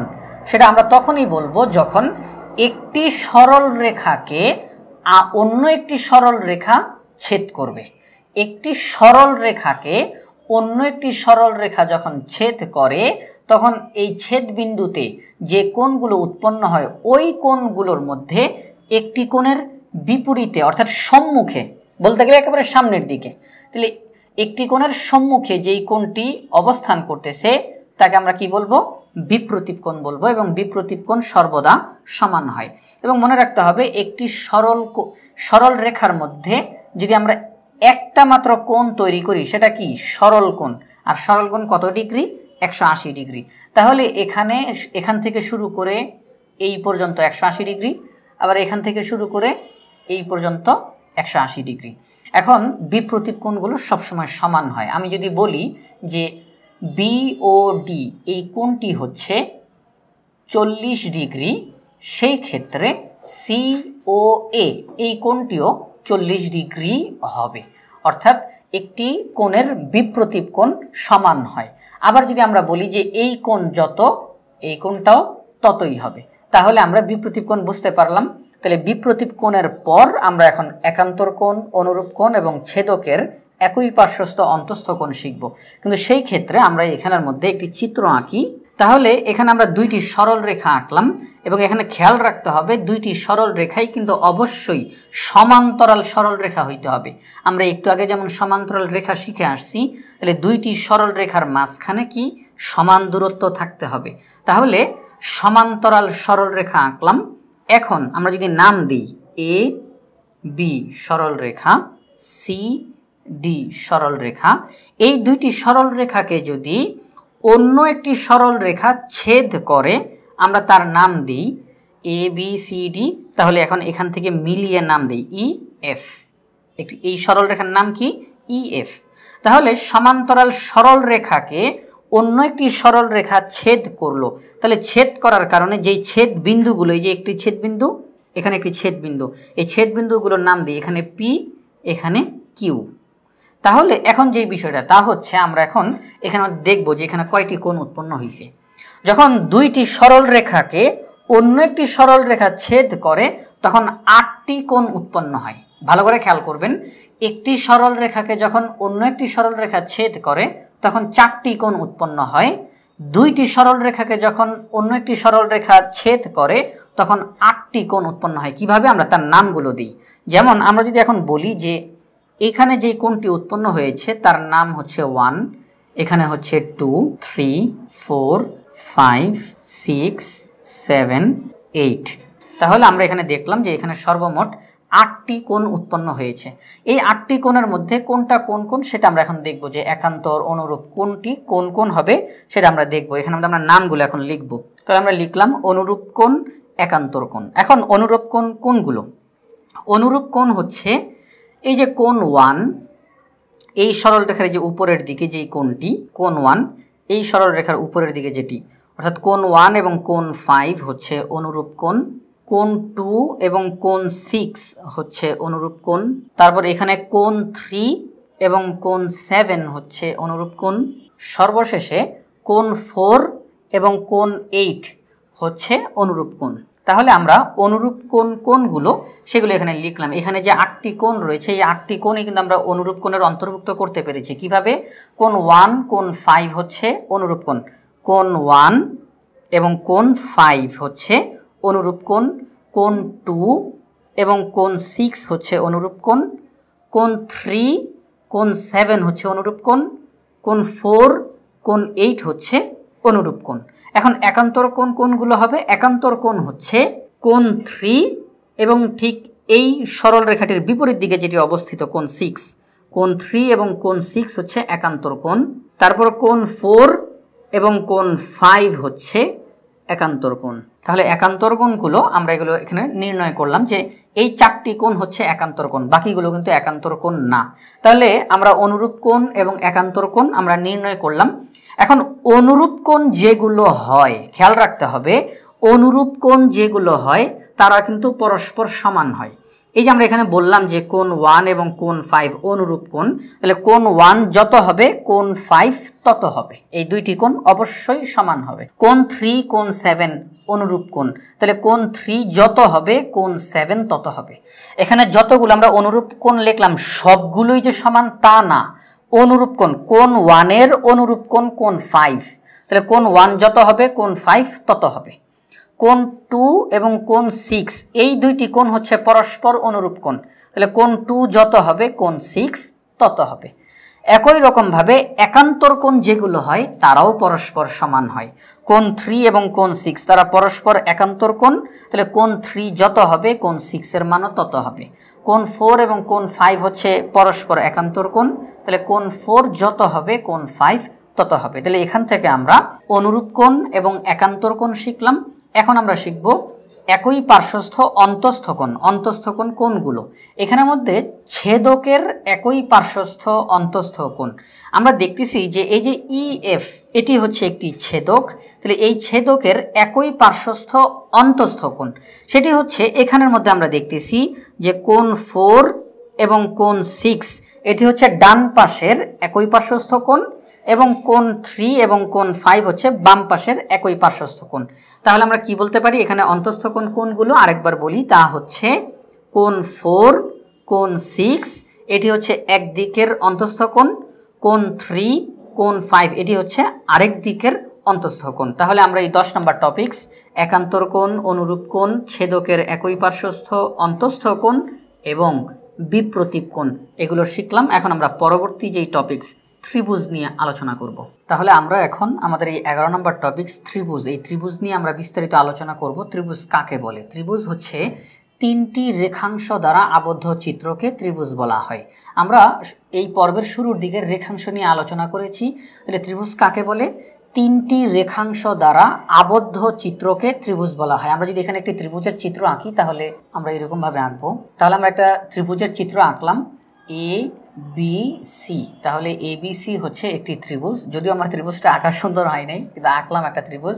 এই যে ত্রিভুজটা আঁকলাম এখানের মধ্যে একটি রেখাংশ, আরেকটি রেখাংশ, আরেকটি রেখাংশ, তিনটি রেখাংশ। তাহলে এই তিনটি রেখাংশ দ্বারা আবদ্ধ যে চিত্রটি, এই চিত্রটিকে বলা হয় ত্রিভুজ। তাহলে এটি একটি ত্রিভুজ। এই ত্রিভুজের মধ্যে তিনটি বাহু থাকে, AB একটি বাহু, BC একটি বাহু এবং AC আরও একটি বাহু। তাহলে এখানে কয়টি বাহু? এখানে তিনটি বাহু রয়েছে। এই তিনটি বাহু দ্বারা আমরা একটি ত্রিভুজ আঁকলাম। এখন আমরা জানি যে শীর্ষবিন্দু কি? শীর্ষবিন্দু হচ্ছে দুইটি বাহু, এই যে একটি বাহু আরেকটি বাহু, এই দুইটি বাহু ঠিক যেখানে মিলিত হয় সেখানে যে বিন্দুটি, এই বিন্দুটিকে বলা হয় শীর্ষবিন্দু। তাহলে এই যে আমরা যে সবার প্রথমে বললাম তিনটি রেখাংশ দ্বারা আবদ্ধ চিত্রকে ত্রিভুজ বলে, এই তিনটি রেখাংশের প্রত্যেকটি রেখাংশে এক একটা বাহু বলা হয়, প্রত্যেকটা রেখাংশকে এক একটি বাহু বলা হয়। তাহলে তিনটি বাহু থাকে কিসে? একটি ত্রিভুজের মধ্যে। তাহলে দুইটি বাহু ঠিক যেখানে মিলিত হয় সেখানটাতে কি উৎপন্ন হয়? শীর্ষবিন্দু। এই দুইটি বাহু যেখানে মিলিত সেখানে শীর্ষবিন্দু, এখানে একটি শীর্ষবিন্দু। তাহলে একটি ত্রিভুজের মধ্যে তিনটি শীর্ষবিন্দু থাকে, একটি শীর্ষবিন্দু A, আরেকটি শীর্ষবিন্দু B এবং আরও একটি শীর্ষবিন্দু C। এগুলো হচ্ছে বাহু, এগুলো হচ্ছে শীর্ষবিন্দু। এবং প্রতিটি শীর্ষবিন্দুতে একটা করে কোণ উৎপন্ন হয়। কেন? তার কারণ হলো এই যে দুইটি বাহু যেখানে মিলিত হলো, এই মিলিত স্থানে এখানে একটি কোণ উৎপন্ন হয়। আবার এই দুইটি বাহু যেখানে মিলিত হলো এখানে একটি কোণ উৎপন্ন হয়। এই দুইটি বাহু যেখানে মিলিত হয় এখানে আরও একটি কোণ উৎপন্ন হয়। তাহলে এখানে কয়টি কোণ উৎপন্ন হলো? তিনটি কোণ উৎপন্ন হলো। আমরা তাহলে এই কোণের নাম কি দিতে পারি? BAC। তাহলে এই যে কোণ, এই কোণের নাম কি হবে? কোণ BAC। সবসময় মনে রাখতে হবে যে আমরা যাকে কোণ বলবো, এই যে এখানে মূলত কোণ হচ্ছে A, আর এই কোণটার নাম কি হবে? কোণ BAC। অর্থাৎ মূলত যেটি কোণ তাকে মাঝখানে রাখতে হয়, সেই অক্ষরটিকে আমরা মাঝখানে রাখবো, অর্থাৎ এই মাঝখানেটি দ্বারাই আমরা মূলত সেই কোণটিকে বুঝাবো। কিন্তু যদি আমরা এই কোণের সম্পূর্ণ নামটা বলতে যাই তাহলে বলতে হবে BAC। কোণ BAC একটি কোণ, আরেকটি কোণ এটি কোণ B, এটির নাম কি হবে? ABC। কোণ ABC। আরেকটি কোণ কি হবে? এই যে কোণ C হবে। কিন্তু এখন আমরা কি করব? কোণ C কে আমরা মাঝখানে রাখবো আর দুই সাইডে দুইটা অক্ষর হবে। তাহলে এখানে একটা অক্ষর B, আরেকটা অক্ষর A। তাহলে এই তৃতীয় কোণটার নাম কি? কোণ BCA। তাহলে এখানে কয়টি কোণ? 1 2 3, তিনটি কোণ। মূলত এই কোণ, এখানের মধ্যে কোণ হচ্ছে কোণ B, এখানে কোণ হচ্ছে কোণ C। তিনটি কোণ, আর তিনটি কোণের সম্পূর্ণ নামগুলো আমরা এখানে লিখলাম। তাহলে একটা ত্রিভুজের মধ্যে তিনটা বাহু থাকে, তিনটি বাহুর নাম লিখলাম, এবং তিনটি শীর্ষবিন্দু থাকে, তিনটি শীর্ষবিন্দুর নাম লিখলাম, এবং তিনটি কোণ থাকে, এই কোণগুলোর নামও আমরা লিখে নিলাম। এখন এই যে একটা ত্রিভুজের মধ্যে তিনটা কোণ থাকে, 1 2 3, তিনটি কোণ, সব সময় এই তিনটি কোণের যোগফল 180 ডিগ্রি হবে। 180 ডিগ্রির কম হবে না, 180 ডিগ্রির বেশি হবে না। তিনটি কোণ, একটি ত্রিভুজের তিনটি কোণের সমষ্টি অর্থাৎ যোগফল সব সময় 180 ডিগ্রি হবে। কোনো কারণে যদি তিনটি কোণের যোগফল 180 ডিগ্রির কম হয় বা 180 ডিগ্রির বেশি হয়, দুই ক্ষেত্রেই ভুল হবে। অর্থাৎ একটি ত্রিভুজের তিনটি কোণের সমষ্টি 180 ডিগ্রি হবে। তিনটি কোণের মান তিন রকমের হতেই পারে, এই কোণের মান 40, এই কোণের মান 50, এই কোণের মান 90, তিনটি কোণের মান তিন রকমের হতেই পারে, এতে কোনো সমস্যা নেই। কিন্তু তিনটি কোণের যোগফল অবশ্যই 180 ডিগ্রি হতে হবে। তাহলে আমরা কি শিখলাম? একটি ত্রিভুজের তিনটি বাহু থাকে, তিনটি শীর্ষবিন্দু থাকে, তিনটি কোণ থাকে এবং তিনটি কোণের যোগফল 180 ডিগ্রি। এবং আরও একটা তথ্য, সেটা হচ্ছে একটি ত্রিভুজের মধ্যে যে তিনটি বাহু থাকে, এই তিনটি বাহুর দৈর্ঘ্যের যোগফলকে পরিসীমা বলা হয়। একটি ত্রিভুজের তিনটি বাহুর যোগফলকে পরিসীমা বলা হয়। যেমন একটি বাহু হচ্ছে এবি, একটি বাহু হচ্ছে বিসি, একটি বাহু হচ্ছে এসি। এই তিনটি বাহুর তিন রকমের পরিমাপ রয়েছে। এটির দৈর্ঘ্য, এটির দৈর্ঘ্য এবং এটির দৈর্ঘ্য, এই তিনটি বাহুর দৈর্ঘ্যকে যদি আমরা যোগ করি তাহলে যে ফলাফল পাবো তাকে আমরা কি বলবো? এই ত্রিভুজের পরিসীমা। তাহলে আমরা ত্রিভুজ নিয়ে আলোচনা করলাম। আমি আবার শুরু থেকে বলে দেই যে তিনটি রেখাংশ দ্বারা আবদ্ধ চিত্রকে ত্রিভুজ বলা হয়। একটি ত্রিভুজের মধ্যে তিনটি বাহু থাকে, যে তিনটি রেখাংশ দ্বারা আবদ্ধ থাকে ওই তিনটি রেখাংশকে, এক একটা রেখাংশকে এক একটা বাহু বলা হয়। তাহলে তিনটি বাহু থাকে এবং শীর্ষবিন্দুও তিনটা থাকে। কিভাবে? কারণ আমরা জানি দুইটি বাহু একসাথে মিলিত হলে সেখানে শীর্ষবিন্দু উৎপন্ন হয়। তাহলে এখানে শীর্ষবিন্দু, এখানে শীর্ষবিন্দু, এখানে শীর্ষবিন্দু, দুইটা করে বাহু যুক্ত, তাহলে তিনটা শীর্ষবিন্দু। এবং এই প্রতিটা শীর্ষবিন্দুতে এই যে দুইটি বাহু যেখানে মিলিত হয় সেখানে একটি করে কোণ উৎপন্ন হয়। তাহলে 1 2 3, তিনটি কোণ উৎপন্ন হয় এবং আমরা এই তিনটি কোণের নাম লিখলাম। এবং মনে রাখতে হবে সবসময় কোণের নামটা মূলত মাঝখানের যে অক্ষরটা সেটি দ্বারাই বোঝানো হয়ে থাকে। অর্থাৎ এই যে কোণ এ, তাহলে এই কোণ এ আমরা লিখলাম কোণ এ, কিন্তু এটির সম্পূর্ণ নাম যদি আমরা লিখতে যাই তাহলে কি লিখব? বিএসি অথবা সিএবি। অর্থাৎ কোণ যেটা সেই অক্ষরটাকে মাঝখানে রাখতে হবে, আর বাকি দুই দিকের দুইটা অক্ষরকে আমরা দুই দিকে লিখে দিব। আমরা এখানে আগে বি পরে সি লিখলাম, আবার চাইলে আগে সি পরে বি লিখতে পারতাম, এখানে কোনো সমস্যা নেই। তাহলে তিনটি কোণ থাকে, আমরা কোণগুলো লিখলাম। এবং একটি ত্রিভুজের তিন কোণের সমষ্টি অর্থাৎ যোগফল 180 ডিগ্রি হয়। আর একটি ত্রিভুজের যে তিনটি বাহু থাকে এই তিনটি বাহুর দৈর্ঘ্যের যোগফলকে অর্থাৎ সমষ্টিকে পরিসীমা বলা হয়। তাহলে আমরা ত্রিভুজ সম্পর্কে জানলাম। এখন মনে রাখতে হবে ত্রিভুজের প্রকারভেদ যদি আমরা করতে যাই তাহলে ত্রিভুজ দুই রকমের হবে। একটা হচ্ছে বাহুভেদে ত্রিভুজ আর একটা হচ্ছে কোণ ভেদে ত্রিভুজ। অর্থাৎ একটা ত্রিভুজের মধ্যে তিনটা বাহু থাকে, এই বাহুর হিসেব করতে গেলে, বাহুর দৈর্ঘ্য পরিমাপ করতে গেলে আমরা তিন রকমের ত্রিভুজ পাবো। সেটি হচ্ছে সমবাহু ত্রিভুজ, সমদ্বিবাহু ত্রিভুজ এবং সর্বশেষ বিষমবাহু ত্রিভুজ। বাহুভেদে ত্রিভুজ তিন প্রকার, সেই তিন প্রকার কি? এই যে তিন প্রকার। এরপরে আমরা যদি কোণের হিসেবে ত্রিভুজ বলি তাহলে কোণ ভেদে ত্রিভুজ তিন প্রকার। সেগুলো কি? সেটি হচ্ছে সূক্ষ্মকোণী ত্রিভুজ, সমকোণী ত্রিভুজ, স্থূলকোণী ত্রিভুজ। আমরা এখন এই ত্রিভুজগুলো নিয়ে বিস্তারিত আলোচনা করব। তাহলে আমরা এখন আলোচনা করব আমাদের 12 নম্বর টপিকস, সমবাহু ত্রিভুজ কাকে বলে। সমবাহু ত্রিভুজ বলা হয় যে ত্রিভুজের সবগুলো বাহু অর্থাৎ তিনটি বাহু পরস্পর সমান, সেই ত্রিভুজকে বলা হয় সমবাহু ত্রিভুজ। অর্থাৎ আমরা যদি এখানে আমাদের একটি ত্রিভুজ অঙ্কন করি তাহলে আমরা একটা ত্রিভুজ আঁকলাম, তার নাম দিই ত্রিভুজ এ বি সি। এটি একটি ত্রিভুজ এবং এটি সমবাহু ত্রিভুজ। কেন? কারণ আমরা এখানের মধ্যে এবি বাহু সমান বিসি বাহু সমান এসি বাহু, অর্থাৎ এই ত্রিভুজের তিনটি বাহু পরস্পর সমান, কেউ কারো থেকে ছোট না বড় না, তিনটি বাহুই পরস্পর সমান। সুতরাং এই ত্রিভুজকে বলা হবে সমবাহু ত্রিভুজ। যে ত্রিভুজের তিনটি বাহুই সমান থাকে সেই ত্রিভুজকে বলা হয় সমবাহু ত্রিভুজ। তাহলে আমরা সমবাহু ত্রিভুজ নিয়ে আলোচনা করলাম। এখন 13 নম্বর টপিকস সমদ্বিবাহু ত্রিভুজ নিয়ে আলোচনা করব। এটা আলোচনা করার আগে সমবাহু ত্রিভুজের আরেকটা তথ্য দিতে চাই, তা হচ্ছে সমবাহু ত্রিভুজের মধ্যে যে তিনটি কোণ থাকে এই তিনটি কোণও কিন্তু সমান থাকে। যেহেতু তিনটি বাহু সমান, সুতরাং তিনটি কোণও এখানের মধ্যে সমান হবে, তাহলে সমবাহু ত্রিভুজের তিনটি কোণও সমান হয়। এখন আমরা 13 নম্বর টপিকস আলোচনা করব, সমদ্বিবাহু ত্রিভুজ কাকে বলা হয়। এখানে আমরা দেখতেছি সমদ্বিবাহু ত্রিভুজ, অর্থাৎ যে ত্রিভুজের, এই যে দ্বি বলতে বোঝানো হয় দুই, তাহলে যে ত্রিভুজের দুইটি বাহু সমান ওই ত্রিভুজকে আমরা কি বলবো, সমদ্বিবাহু ত্রিভুজ। যে ত্রিভুজের দুইটি বাহু সমান থাকে সেই ত্রিভুজকে বলা হয় সমদ্বিবাহু ত্রিভুজ। তাহলে আমরা যদি এখানে একটা ত্রিভুজ আঁকতে চাই তাহলে আমরা এইভাবে করে আঁকবো। তাহলে এখানেও আমরা একটা ত্রিভুজের চিত্র আঁকলাম, এটা আমরা নাম দিই এ বি সি, এটাও একটা নাম দিলাম এবিসি একটি ত্রিভুজ। তাহলে এই ত্রিভুজের ক্ষেত্রে যদি আমরা বলি যে এবি বাহু সমান এসি বাহু, এরপরে যদি আমরা এইভাবে করে একটা চিহ্ন দিই, তারপরে যদি লিখি বিসি, অর্থাৎ এটা দ্বারা বোঝানো হয় এবি বাহু এবং এসি বাহু পরস্পর সমান, কিন্তু বিসি বাহু তাদের সমান না। অর্থাৎ আমরা বলতে পারি যে এবি বাহু এসি বাহু সমান, এসি বাহু এবি বাহুর সমান, কিন্তু বিসি বাহু এসি বাহুর সমান না, সুতরাং বিসি বাহু এবি বাহুর সমানও না। তাহলে আমরা দেখলাম যে এবি বাহু এবং এসি বাহু এই দুইটি বাহু পরস্পর সমান, কিন্তু এই বিসি বাহু কারো সমান না।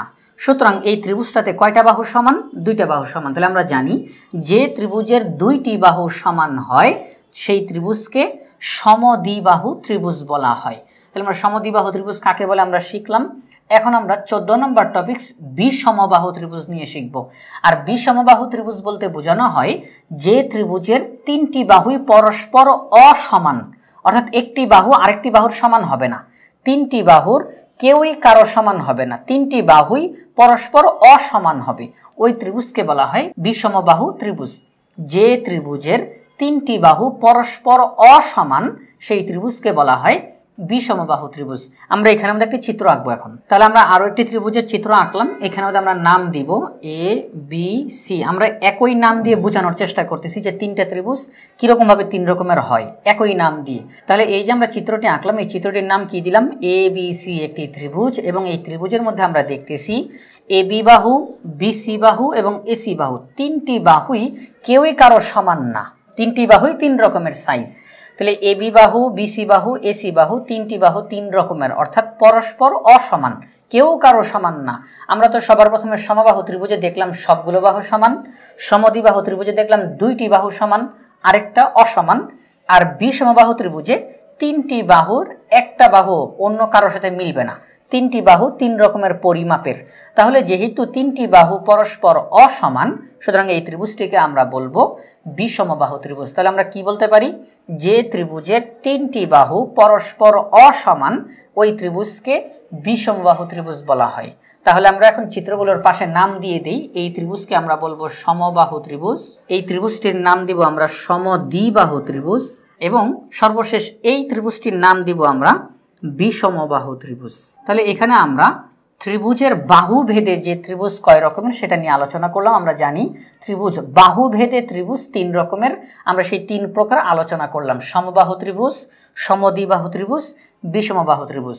যে ত্রিভুজের সবগুলো বাহু সমান তাকে সমবাহু ত্রিভুজ বলা হয়, যে ত্রিভুজের দুইটি বাহু সমান তাকে সমদ্বিবাহু ত্রিভুজ বলা হয়, যে ত্রিভুজের তিনটি বাহু পরস্পর অসমান ওই ত্রিভুজকে বিষমবাহু ত্রিভুজ বলা হয়। তাহলে আমরা বাহুভেদে ত্রিভুজ আমরা আলোচনা করলাম। এখন আমরা আলোচনা করব কোণ ভেদে ত্রিভুজ। আমরা কোণ ভেদে ত্রিভুজ জানি তিন প্রকার, একটি হচ্ছে সূক্ষ্মকোণী ত্রিভুজ, একটি হচ্ছে সমকোণী ত্রিভুজ এবং আরেকটি হচ্ছে স্থূলকোণী ত্রিভুজ। এই তিন প্রকার হচ্ছে কোণ ভেদে ত্রিভুজ। এখন আমরা আলোচনা করব সূক্ষ্মকোণী ত্রিভুজ নিয়ে, কিন্তু সূক্ষ্মকোণী ত্রিভুজ নিয়ে আলোচনা করার আগে আমাদেরকে জানতে হবে সূক্ষ্মকোণ কি। সূক্ষ্মকোণ হচ্ছে যে কোণের পরিমাপ 90 ডিগ্রির কম, অর্থাৎ যে কোণ 90 ডিগ্রির ছোট তাকে বলা হয় সূক্ষ্মকোণ। তাহলে আমরা যে ত্রিভুজটি অঙ্কন করব সেই ত্রিভুজে যদি সবগুলো কোণ সূক্ষ্মকোণ থাকে, অর্থাৎ প্রতিটি কোণ 90 ডিগ্রির ছোট থাকে, তাহলে সেই ত্রিভুজকে বলা হবে সূক্ষ্মকোণী ত্রিভুজ। আমরা এখানে আমাদের একটি ত্রিভুজের চিত্র আঁকবো এখন। তাহলে আমরা একটা চিত্র আঁকলাম, এই চিত্রটির নাম দেই এ বি সি একটি ত্রিভুজ, এবং এই ত্রিভুজের মধ্যে আমরা এই কোণগুলো মেপে দেখব। এই কোণগুলো প্রতিটি কোণ 90 ডিগ্রির কম, প্রতিটি কোণ 90 ডিগ্রির কম। তাহলে যেহেতু 90 ডিগ্রির কম, সুতরাং এই কোণগুলো কি সূক্ষ্ম কোণ। এটি একটি সূক্ষ্ম কোণ, এটি একটি সূক্ষ্ম কোণ, এটি একটি সূক্ষ্ম কোণ। অর্থাৎ এই ত্রিভুজের মধ্যে যে তিনটি কোণ থাকে, তিনটি কোণই সূক্ষ্ম কোণ হবে, অর্থাৎ প্রতিটি কোণ 90 ডিগ্রির কম হবে। তাহলে এই ত্রিভুজটিকে আমরা কি ত্রিভুজ বলবো? সূক্ষ্মকোণী ত্রিভুজ। এবং মনে রাখতে হবে একটি ত্রিভুজের তিন কোণের সমষ্টি 180 ডিগ্রি হয়। 180 ডিগ্রির বেশি হওয়া যাবে না, 180 ডিগ্রির কমও হওয়া যাবে না, অবশ্যই এই তিনটি কোণের সমষ্টি 180 ডিগ্রি হইতে হবে। তাহলে এখানে যে তিনটি কোণ রয়েছে, তিনটি কোণের পরিমাপ তিন রকমের হবে। তিন রকমের হতে পারে অথবা একই রকমের হতে পারে, কিন্তু শর্ত একটা, সেটা হচ্ছে কোনো কোণই 90 ডিগ্রির বড় হওয়া যাবে না, 90 ডিগ্রির সমানও হওয়া যাবে না, 90 ডিগ্রির কম হইতে হবে। তাহলে 90 ডিগ্রির কম হলে তাদেরকে আমরা বলবো সূক্ষ্মকোণ। আর প্রতিটা যদি সূক্ষ্মকোণ হয়, তখন এই ত্রিভুজটিকে আমরা বলবো সূক্ষ্মকোণী ত্রিভুজ। যেমন আমরা এখানে কিন্তু বলতে পারি যে এই কোণ 60 ডিগ্রি, এই কোণ 60 ডিগ্রি, এই কোণ 60 ডিগ্রি। তাহলে তিনটাই যদি 60 ডিগ্রি করে হয়, তাহলে প্রতিটা কি সূক্ষ্মকোণ, কারণ 60 ডিগ্রি মানে কি 90 ডিগ্রির কম। তাহলে এটা একটা সূক্ষ্মকোণ, এটা একটা সূক্ষ্মকোণ, এটা একটা সূক্ষ্মকোণ। তাহলে যেহেতু প্রত্যেকটি কোণ সূক্ষ্মকোণ, সুতরাং এই ত্রিভুজটিকে আমরা বলবো সূক্ষ্মকোণী ত্রিভুজ। তাহলে আমরা সূক্ষ্মকোণী ত্রিভুজে কি শিখলাম? যে ত্রিভুজের প্রতিটি কোণ সূক্ষ্মকোণ, সেই ত্রিভুজকে বলা হয় সূক্ষ্মকোণী ত্রিভুজ। আমরা এটির নিচে নাম লিখে দিব। তাহলে এখানের মধ্যে আমরা সূক্ষ্মকোণী ত্রিভুজ নিয়ে আলোচনা করলাম। এখন আমরা পরবর্তী যে টপিক, সেটা হচ্ছে সমকোণী ত্রিভুজ নিয়ে আলোচনা করব। সমকোণী ত্রিভুজ কি? সমকোণী ত্রিভুজ জানার আগে জানতে হবে সমকোণ, এবং আমরা আজকের আলোচনাতে সমকোণ নিয়ে আলোচনা করেছি। সহজ ভাষায় বলতে গেলে যে কোণের পরিমাপ 90 ডিগ্রির সমান, ছোট না বড় না, 90 ডিগ্রির সমান, ওই কোণকে বলা হয় সমকোণ। যে কোণের পরিমাপ 90 ডিগ্রির সমান তাকে কি বলা হয়? সমকোণ। তাহলে সমকোণী ত্রিভুজ বলা হয় যে ত্রিভুজের একটি কোণ সমকোণ এবং অপর দুইটি কোণ সূক্ষ্মকোণ, ওই ত্রিভুজকে সমকোণী ত্রিভুজ বলা হয়। অর্থাৎ আমরা জানি একটা ত্রিভুজের মধ্যে তিনটি কোণ থাকে, এই তিনটি কোণের মধ্যে একটি কোণ থাকবে সমকোণ, আর বাকি যেই দুইটি কোণ, এই দুইটি কোণ থাকবে সূক্ষ্মকোণ। ওই ত্রিভুজকে আমরা কি বলবো? সমকোণী ত্রিভুজ বলবো। আমরা এখানে একটা চিত্র আঁকবো এখন। তাহলে এই যে আমরা চিত্রটি আঁকলাম, এই চিত্রটির আমরা নাম দেই এ বি সি। এই ত্রিভুজের নাম ABC ত্রিভুজ। এবং এই ত্রিভুজের মধ্যে এখানে যে কোণটি উৎপন্ন হয়, আমরা যদি এখানের মধ্যে একটি 90 ডিগ্রির সমান করে একটি কোণ আঁকি, তাহলে এটি কি হয়ে যাবে? সমকোণ হয়ে যাবে। তাহলে এটি একটি সমকোণ, অর্থাৎ 90 ডিগ্রি। আর বাকি যেই দুইটি কোণ রইল, এই দুইটি কোণ অবশ্যই সূক্ষ্মকোণ হতে হবে। তাহলে এই দুইটি কোণ যদি সূক্ষ্মকোণ হয় এবং এই কোণটি যদি সমকোণ হয়, তাহলে আমরা কি জানলাম? তিনটি কোণ, তিনটি কোণের মধ্যে একটি কোণ সমকোণ এবং অপর দুইটি কোণ সূক্ষ্মকোণ, সেই ত্রিভুজকে বলা হয় সমকোণী ত্রিভুজ। সমকোণী ত্রিভুজ কাকে বলে? যে ত্রিভুজের একটি কোণ সমকোণ এবং অপর দুইটি কোণ সূক্ষ্মকোণ, ওই ত্রিভুজকে সমকোণী ত্রিভুজ বলা হয়। আমরা নিচে এখানে নাম লিখে দিব যে এই চিত্রটি হচ্ছে সমকোণী ত্রিভুজের চিত্র। তাহলে আমরা সমকোণী ত্রিভুজ নিয়ে আলোচনা করলাম। এখন আমরা আলোচনা করব স্থূলকোণী ত্রিভুজ নিয়ে। স্থূলকোণী ত্রিভুজের আগে স্থূলকোণ কাকে বলে সেটা আমরা জেনে নেই। স্থূলকোণ বলতে বোঝানো হয় যে কোণের পরিমাপ 90 ডিগ্রির বড় কিন্তু 180 ডিগ্রির ছোট। 90 ডিগ্রির বড় কিন্তু 180 ডিগ্রির ছোট। কারণ 180 ডিগ্রি যদি সমান হয়ে যায়, তাহলে সেটা তো আর স্থূলকোণ থাকে না, সেটা সরল কোণ হয়ে যায়। তাহলে আমরা স্থূলকোণের ক্ষেত্রে কি বলবো? যে কোণের পরিমাপ 90 ডিগ্রির বড় কিন্তু 180 ডিগ্রির ছোট, সেই কোণকে বলা হয় স্থূলকোণ। তাহলে স্থূলকোণী ত্রিভুজ কাকে বলবো? স্থূলকোণী ত্রিভুজ বলা হয় যে ত্রিভুজের একটি কোণ স্থূলকোণ এবং অপর দুইটি কোণ সূক্ষ্মকোণ, সেই ত্রিভুজকে বলা হয় স্থূলকোণী ত্রিভুজ। সমকোণী ত্রিভুজের ক্ষেত্রে একটি সমকোণ ছিল, অপর দুইটি সূক্ষ্মকোণ ছিল। আর স্থূলকোণী ত্রিভুজের ক্ষেত্রে একটি স্থূলকোণ থাকবে এবং অপর দুইটি সূক্ষ্মকোণ থাকবে, তাকে আমরা স্থূলকোণী ত্রিভুজ বলবো। আমরা এখানের মধ্যে একটি চিত্র আঁকবো এখন স্থূলকোণী ত্রিভুজের।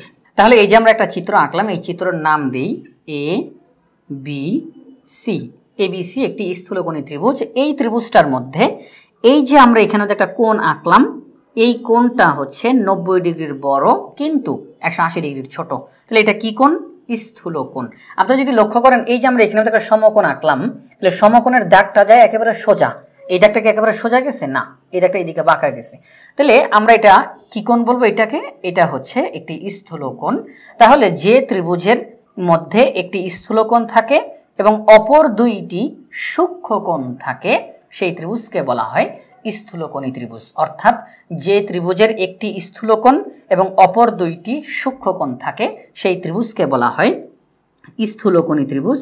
আমরা এই নামটি নিচে লিখে দিব। তাহলে এখানের মধ্যে আমরা তিনটি কোণ নিয়ে আলোচনা করলাম, সূক্ষ্মকোণী ত্রিভুজ, সমকোণী ত্রিভুজ এবং স্থূলকোণী ত্রিভুজ। এটা শুরু থেকে শেষ পর্যন্ত বলে দিই। সূক্ষ্মকোণী ত্রিভুজ বলতে বোঝানো হয় যে ত্রিভুজের প্রত্যেকটি কোণ সূক্ষ্মকোণ সেই ত্রিভুজকে সূক্ষ্মকোণী ত্রিভুজ বলা হয়। যে ত্রিভুজের মধ্যে একটি সমকোণ এবং অপর দুইটি সূক্ষ্মকোণ থাকে সেই ত্রিভুজকে সমকোণী ত্রিভুজ বলা হয়। এবং যে ত্রিভুজের মধ্যে একটি স্থূলকোণ এবং অপর দুইটি সূক্ষ্মকোণ থাকে সেই ত্রিভুজকে স্থূলকোণী ত্রিভুজ বলা হয়। তাহলে আমরা স্থূলকোণী ত্রিভুজের আলোচনাও শেষ করলাম। এখন আমরা 18 নম্বর টপিকস চতুর্ভুজ নিয়ে আলোচনা করব। চতুর্ভুজ কি? আমরা ত্রিভুজের ক্ষেত্রে যেমন শিখেছিলাম যে তিনটি রেখাংশ দ্বারা আবদ্ধ চিত্রকে ত্রিভুজ বলে, একই রকমভাবে চতুর্ভুজের ক্ষেত্রে সংজ্ঞাটি হলো চারটি রেখাংশ দ্বারা আবদ্ধ চিত্রকে চতুর্ভুজ বলা হয়। আর এই যে চারটি রেখাংশ, এই এক একটি রেখাংশকে আমরা এক একটা বাহু বলবো। চতুর্ভুজের এক একটা বাহু, অর্থাৎ একটা চতুর্ভুজের মধ্যে চারটি বাহু থাকে। আমরা এখন এখানের মধ্যে একটা চতুর্ভুজ আঁকবো। তাহলে এই যে আমরা একটা চিত্র আঁকলাম, এই চিত্রটা হচ্ছে একটা চতুর্ভুজের চিত্র। তাহলে এই চিত্রের মধ্যে চারটা রেখাংশ, এটি একটি রেখাংশ, রেখাংশ, রেখাংশ এবং রেখাংশ, চারটি রেখাংশ আবদ্ধ করে দিলাম একে অপরের সাথে। একসাথে যখন সংযুক্ত করে দিলাম তখন এখানে আমাদের কি উৎপন্ন হইলো? এটা একটা চতুর্ভুজ হয়ে গেল। চারটি রেখাংশ দ্বারা আবদ্ধ চিত্রকে আমরা চতুর্ভুজ বলবো, আর এই এক একটা রেখাংশকে আমরা চতুর্ভুজের এক একটা বাহু বলবো। তাহলে একটা চতুর্ভুজের মধ্যে চারটা বাহু থাকে। আমরা যদি এখন এই চতুর্ভুজটার নাম দিতে যাই তাহলে এ বি সি ডি, আমরা একটা নাম দিলাম এ বি সি ডি, একটা চতুর্ভুজ। এখন ত্রিভুজ যখন আমরা করিয়েছি তখন একটা জিনিস আমরা এখন বলি, তা হচ্ছে ত্রিভুজের ক্ষেত্রে আমরা এই যে এইরকম ছোট একটা ত্রিভুজের চিহ্ন আর তার পাশে আমরা ত্রিভুজটার যেই নাম এবিসি বা পি কিউ আর যেই নামই হোক সেই নামটা এখানে লিখবো। যেমন এ বি সি, ত্রিভুজ এবিসি, অর্থাৎ একটা ত্রিভুজ তার নাম যদি হয় এবিসি তখন তাকে আমরা কিভাবে লিখি? লেখার ক্ষেত্রে এরকম ছোট্ট করে একটা ত্রিভুজ চিহ্ন দিয়ে তার পাশের নামটা লিখি।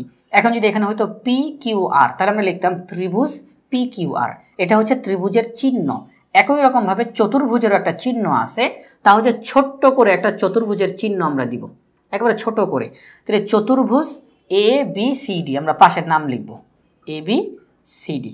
তাহলে ত্রিভুজের চিহ্ন হচ্ছে এইটি আর চতুর্ভুজের চিহ্ন হচ্ছে এটি। অর্থাৎ যখন আমরা ত্রিভুজের নাম লিখতে যাব তখন এরকম করে চিহ্ন দিয়ে পাশে নাম লিখব। চতুর্ভুজের নাম লিখতে যাব তখন এরকম চিহ্ন দিয়ে পাশে চতুর্ভুজের নাম লিখব। তাহলে একটা চতুর্ভুজ, তার নাম কি? চতুর্ভুজ এবিসিডি। এখন এই চতুর্ভুজের মধ্যে চারটি বাহু রয়েছে, আমরা বাহুগুলোর নাম লিখব। একটি বাহু হচ্ছে এবি বাহু, একটি হচ্ছে এসি বাহু, একটি হচ্ছে সিডি বাহু এবং সর্বশেষ বিডি বাহু। তাহলে এখানে আমাদের কয়টি বাহু? চারটি বাহু। আমরা চারটি বাহুর নাম লিখলাম। এখানে আমাদের শীর্ষবিন্দু কয়টি? এখানে শীর্ষবিন্দু চারটি। কিভাবে? এই যে একটি বাহু এবং এই একটি বাহু, এই দুইটি বাহু যেখানে মিলিত হয়েছে যে বিন্দুটিতে, এটি একটি শীর্ষবিন্দু। একই রকমভাবে এই দুইটি বাহু যেখানে মিলিত হয়েছে শীর্ষবিন্দু, এখানেও শীর্ষবিন্দু, এখানেও শীর্ষবিন্দু, চারটি শীর্ষবিন্দু। তাহলে এখানে শীর্ষবিন্দুগুলোর নাম কি? এ বি সি ডি, চারটি শীর্ষবিন্দু। তাহলে আমরা পাশে লিখে দিই যে এইগুলো হচ্ছে বাহু, এইগুলো হচ্ছে শীর্ষবিন্দু। এখন আমরা আসি কোণের ক্ষেত্রে। এখানে আমাদের কোণ কয়টি কোণ হবে? এখানে চারটি কোণ হবে। কেন? এই দুইটি বাহু যেখানে মিলিত হয় সেখানে একটি কোণ উৎপন্ন হয়। এই দুইটি বাহু যেখানে মিলিত হয় সেখানে একটি কোণ উৎপন্ন হয়। এখানেও একই রকম, এখানেও একই রকম। তাহলে একটি চতুর্ভুজের মধ্যে কয়টি কোণ? চারটি কোণ। তাহলে আমরা যদি এখন এই চারটি কোণের নাম লিখতে যাই তাহলে কিভাবে লিখব? তাহলে আমরা যদি সবার প্রথমে এই কোণের নাম লিখি তাহলে আমরা এ লিখব। তাহলে এ থাকবে মাঝখানে, তার দুই দিকে দুইটা নাম থাকবে। আমরা কোণের ক্ষেত্রে কিন্তু শিখে আসছি, তাহলে দুই দিকে দুইটা নাম। তাহলে এ, এদিকে কি? সি, আর এদিকে বি। তাহলে আমরা যদি এখন এভাবে লিখি যে সি এ বি, তাহলে এই কোণের নাম কি? C A B. মূলত যেটি কোণ সেই অক্ষরটি থাকে মাঝখানে, তাহলে কোণ সি এ বি। তাহলে এখানে এই কোণকে বোঝানো হচ্ছে। এই কোণের নাম কি হবে? আমরা এখানের মধ্যে মাঝখানে বি লিখব, তার দুই দিকে দুইটা নাম লিখব, বি, তার এইদিকে এ, এইদিকে ডি। তাহলে আমরা এইভাবে লিখতে পারি যে কোণ এ বি ডি, এটার নাম হবে এ সি ডি। এবং সর্বশেষ এই কোণের নাম হবে সিডিবি অথবা বিডিসি। তাহলে এখানে আমরা চারটা কোণ লিখলাম, এগুলো হচ্ছে কোণের নাম। তাহলে আমরা কি দেখলাম, একটা চতুর্ভুজের মধ্যে চারটি বাহু থাকে, চারটি শীর্ষবিন্দু থাকে এবং চারটি কোণ থাকে। আর এই যে চতুর্ভুজ, এই চতুর্ভুজের এই যে শীর্ষবিন্দুগুলো, একটি বিন্দু ঠিক তার বিপরীত বিন্দুতে যে রেখার মাধ্যমে সংযুক্ত হয়, একটু খেয়াল করবেন, একটি বিন্দু তার অপর বিন্দু বিপরীত বিন্দুতে, একটি বিন্দু বিপরীত বিন্দুতে যে রেখার মাধ্যমে সংযুক্ত হয় তাকে আমরা কি বলবো, তাকে আমরা বলবো কর্ণ। তাহলে এটি একটি কর্ণ, এই বিন্দু তার বিপরীত বিন্দু এখানে সংযুক্ত হবে যে রেখার মাধ্যমে, তাকে আমরা কি বলবো, কর্ণ। তাহলে একটি চতুর্ভুজের মধ্যে কয়টি কর্ণ থাকে, দুইটি কর্ণ থাকে। তাহলে একটি কর্ণের নাম হচ্ছে বিসি কর্ণ এবং আরেকটি কর্ণের নাম হচ্ছে এডি কর্ণ। তাহলে কয়টি কর্ণ, দুইটি কর্ণ। তাহলে আমরা চতুর্ভুজ নিয়ে আলোচনা করলাম, এখন আমরা বিস্তারিত বলি। চতুর্ভুজের ক্ষেত্রে আমরা যে বিষয়টা বলবো, চারটি রেখাংশ দ্বারা আবদ্ধ চিত্রকে চতুর্ভুজ বলা হয় এবং চতুর্ভুজের মধ্যে এই যে চারটি রেখাংশ, এই চারটি রেখাংশের প্রত্যেকটিকে বাহু বলা হয়। তাহলে একটি চতুর্ভুজের চারটি বাহু থাকে। তাহলে এই চতুর্ভুজকে আমরা এই চিহ্নের মাধ্যমে প্রকাশ করি, ছোট্ট করে একটা চতুর্ভুজের বক্সের মতো দিব, চতুর্ভুজ, চতুর্ভুজ এবিসিডি। এখন এই চতুর্ভুজের মধ্যে চারটি বাহু রয়েছে, আমরা চারটি বাহুর নাম লিখলাম। চতুর্ভুজের মধ্যে চারটি শীর্ষবিন্দু রয়েছে, এই শীর্ষবিন্দুকে আমরা কৌণিক বিন্দু হিসেবে বলতে পারি। তাহলে চারটি শীর্ষবিন্দু রয়েছে এবং চারটি কোণ রয়েছে, আমরা সবগুলোর নাম লিখলাম। আর কর্ণ, কর্ণ কি, একটি বিন্দু ঠিক তার বিপরীত বিন্দুতে যে রেখার মাধ্যমে সংযুক্ত হয় এটিকে আমরা বলি কর্ণ। তাহলে একটি চতুর্ভুজের মধ্যে দুইটি কর্ণ রয়েছে, এই কর্ণদ্বয়ের নামও আমরা লিখে দিলাম। তাহলে আমরা এখন আলোচনা করব সামান্তরিক এই টপিকসটি নিয়ে। কিন্তু এই সামান্তরিক এই বোঝানোর আগে আমরা চতুর্ভুজ যে করলাম সেখানে আরেকটি তথ্য দিতে চাই, সেটি হচ্ছে একটি চতুর্ভুজের মধ্যে যে চারটি কোণ থাকে, এই চারটি কোণের যোগফল হচ্ছে 360 ডিগ্রি। আমরা যখন ত্রিভুজ শিখেছিলাম তখন আমরা কি বলেছিলাম, যে একটি ত্রিভুজের মধ্যে যে তিনটি কোণ থাকে সেই তিনটি কোণের যোগফল হচ্ছে 180 ডিগ্রি। ঠিক একই রকমভাবে চতুর্ভুজের মধ্যে যে চারটি কোণ থাকে এই চারটি কোণের যোগফল হচ্ছে 360 ডিগ্রি, অর্থাৎ চতুর্ভুজের চার কোণের যোগফল 360 ডিগ্রি। আমরা এখন সামান্তরিক নিয়ে শিখব। সামান্তরিক কি? সামান্তরিক বলতে বোঝানো হয় যে চতুর্ভুজের, কেন বলা হলো, তার কারণ সামান্তরিক, রম্বস, আয়ত, বর্গ এই সবগুলোই কিন্তু এক এক রকমের চতুর্ভুজ। আমরা ত্রিভুজের ক্ষেত্রে যেমন শিখেছি বিভিন্ন রকমের ত্রিভুজ, একই রকমভাবে চতুর্ভুজেরও বিভিন্ন বৈশিষ্ট্যের ভিত্তিতে চতুর্ভুজ বিভিন্ন রকমের। সামান্তরিক একটা চতুর্ভুজ, রম্বস একটা চতুর্ভুজ, আয়ত, বর্গ এগুলো এক এক রকমের চতুর্ভুজ, অর্থাৎ এগুলোর শুধু বৈশিষ্ট্যগুলো ভিন্ন ভিন্ন হবে, যার কারণে এগুলো নাম ভিন্ন ভিন্ন। তাহলে এখন আমরা শিখব সামান্তরিক। তাহলে সামান্তরিক কাকে বলে? যে চতুর্ভুজের বিপরীত বাহুগুলো সমান ও সমান্তরাল তাকে সামান্তরিক বলে। এখানে দুইটা শব্দ, একটা হচ্ছে সমান আরেকটা হচ্ছে সমান্তরাল। কোনগুলো? বিপরীত বাহুগুলো। তাহলে এখানে আমরা একটা চতুর্ভুজ আঁকি, একটা চিত্র আঁকবো এখন। তাহলে এই যে আমরা একটা চিত্র আঁকলাম, এই চিত্রের আমরা একটা নাম দিই যে এ বি এবং সিডি। তাহলে এই চতুর্ভুজের নাম কি হবে? চতুর্ভুজ এ বি সিডি একটি চতুর্ভুজ। এই চতুর্ভুজের মধ্যে বিপরীত বাহুগুলো সমান ও সমান্তরাল। এখন সমান বোঝানোর আগে সমান্তরালটা বুঝে নিই। সমান্তরাল বলতে কি বোঝায়? সমান্তরাল বলতে বোঝানো হয় যে মধ্যবর্তী দূরত্ব সমান থাকবে। আমরা কিন্তু সমান্তরাল রেখা শিখে আসছি।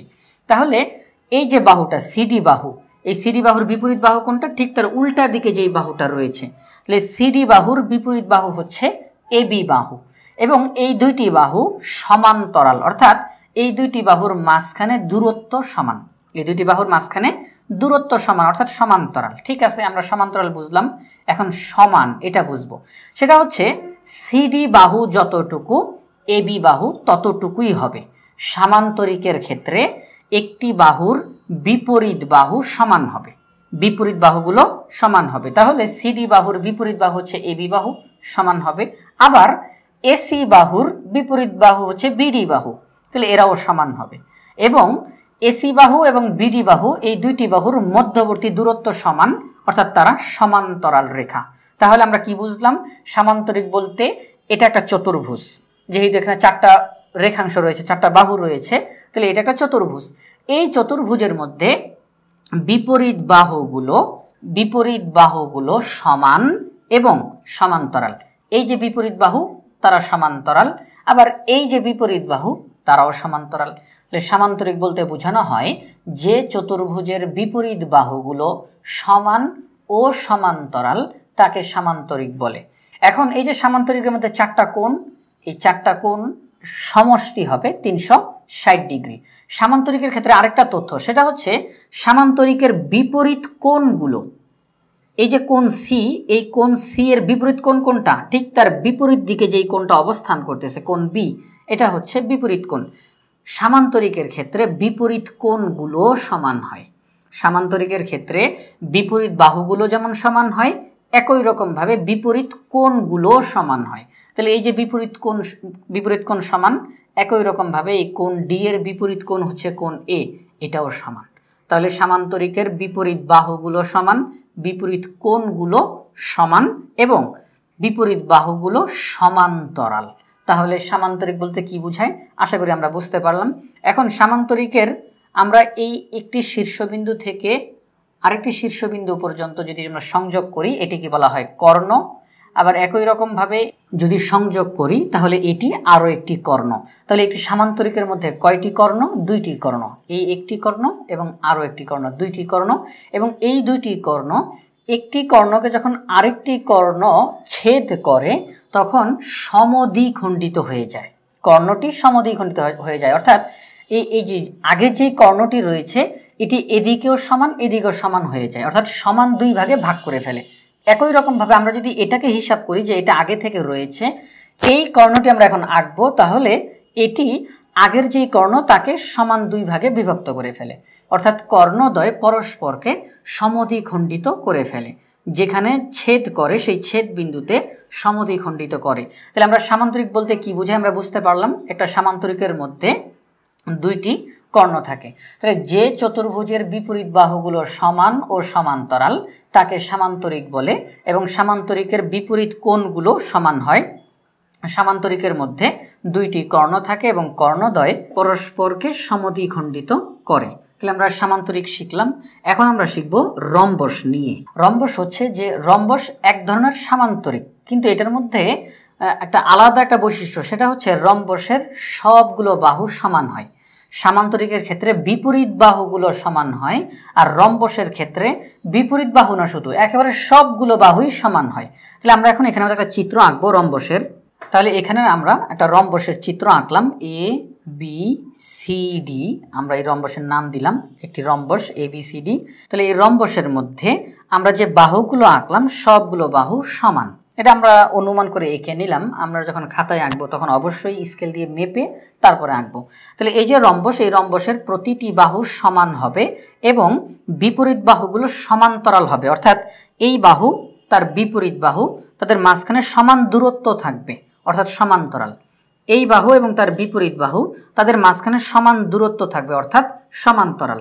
তাহলে এটি একটি রম্বস, কিন্তু এটি এক ধরনের সামান্তরিক, কারণ সামান্তরিকের যে বৈশিষ্ট্যগুলো সবগুলো বৈশিষ্ট্য এখানে রয়েছে, শুধু একটা মাত্র বৈশিষ্ট্য অতিরিক্ত, সেটা হচ্ছে রম্বসের সবগুলো বাহু সমান হয় এবং রম্বসের বিপরীত কোণগুলো সমান হবে। এটা সামান্তরিকের ক্ষেত্রে এই বৈশিষ্ট্য রয়েছে, রম্বসের বিপরীত কোণগুলো সমান, রম্বসের প্রতিটি বাহু সমান, রম্বসের যে কর্ণ হবে এই কর্ণগুলো, দুইটি কর্ণ কিন্তু সমান না, কিন্তু এই দুইটি কর্ণ তাদেরকে মাঝখান দিয়ে সমদ্বিখণ্ডিত করে, অর্থাৎ এই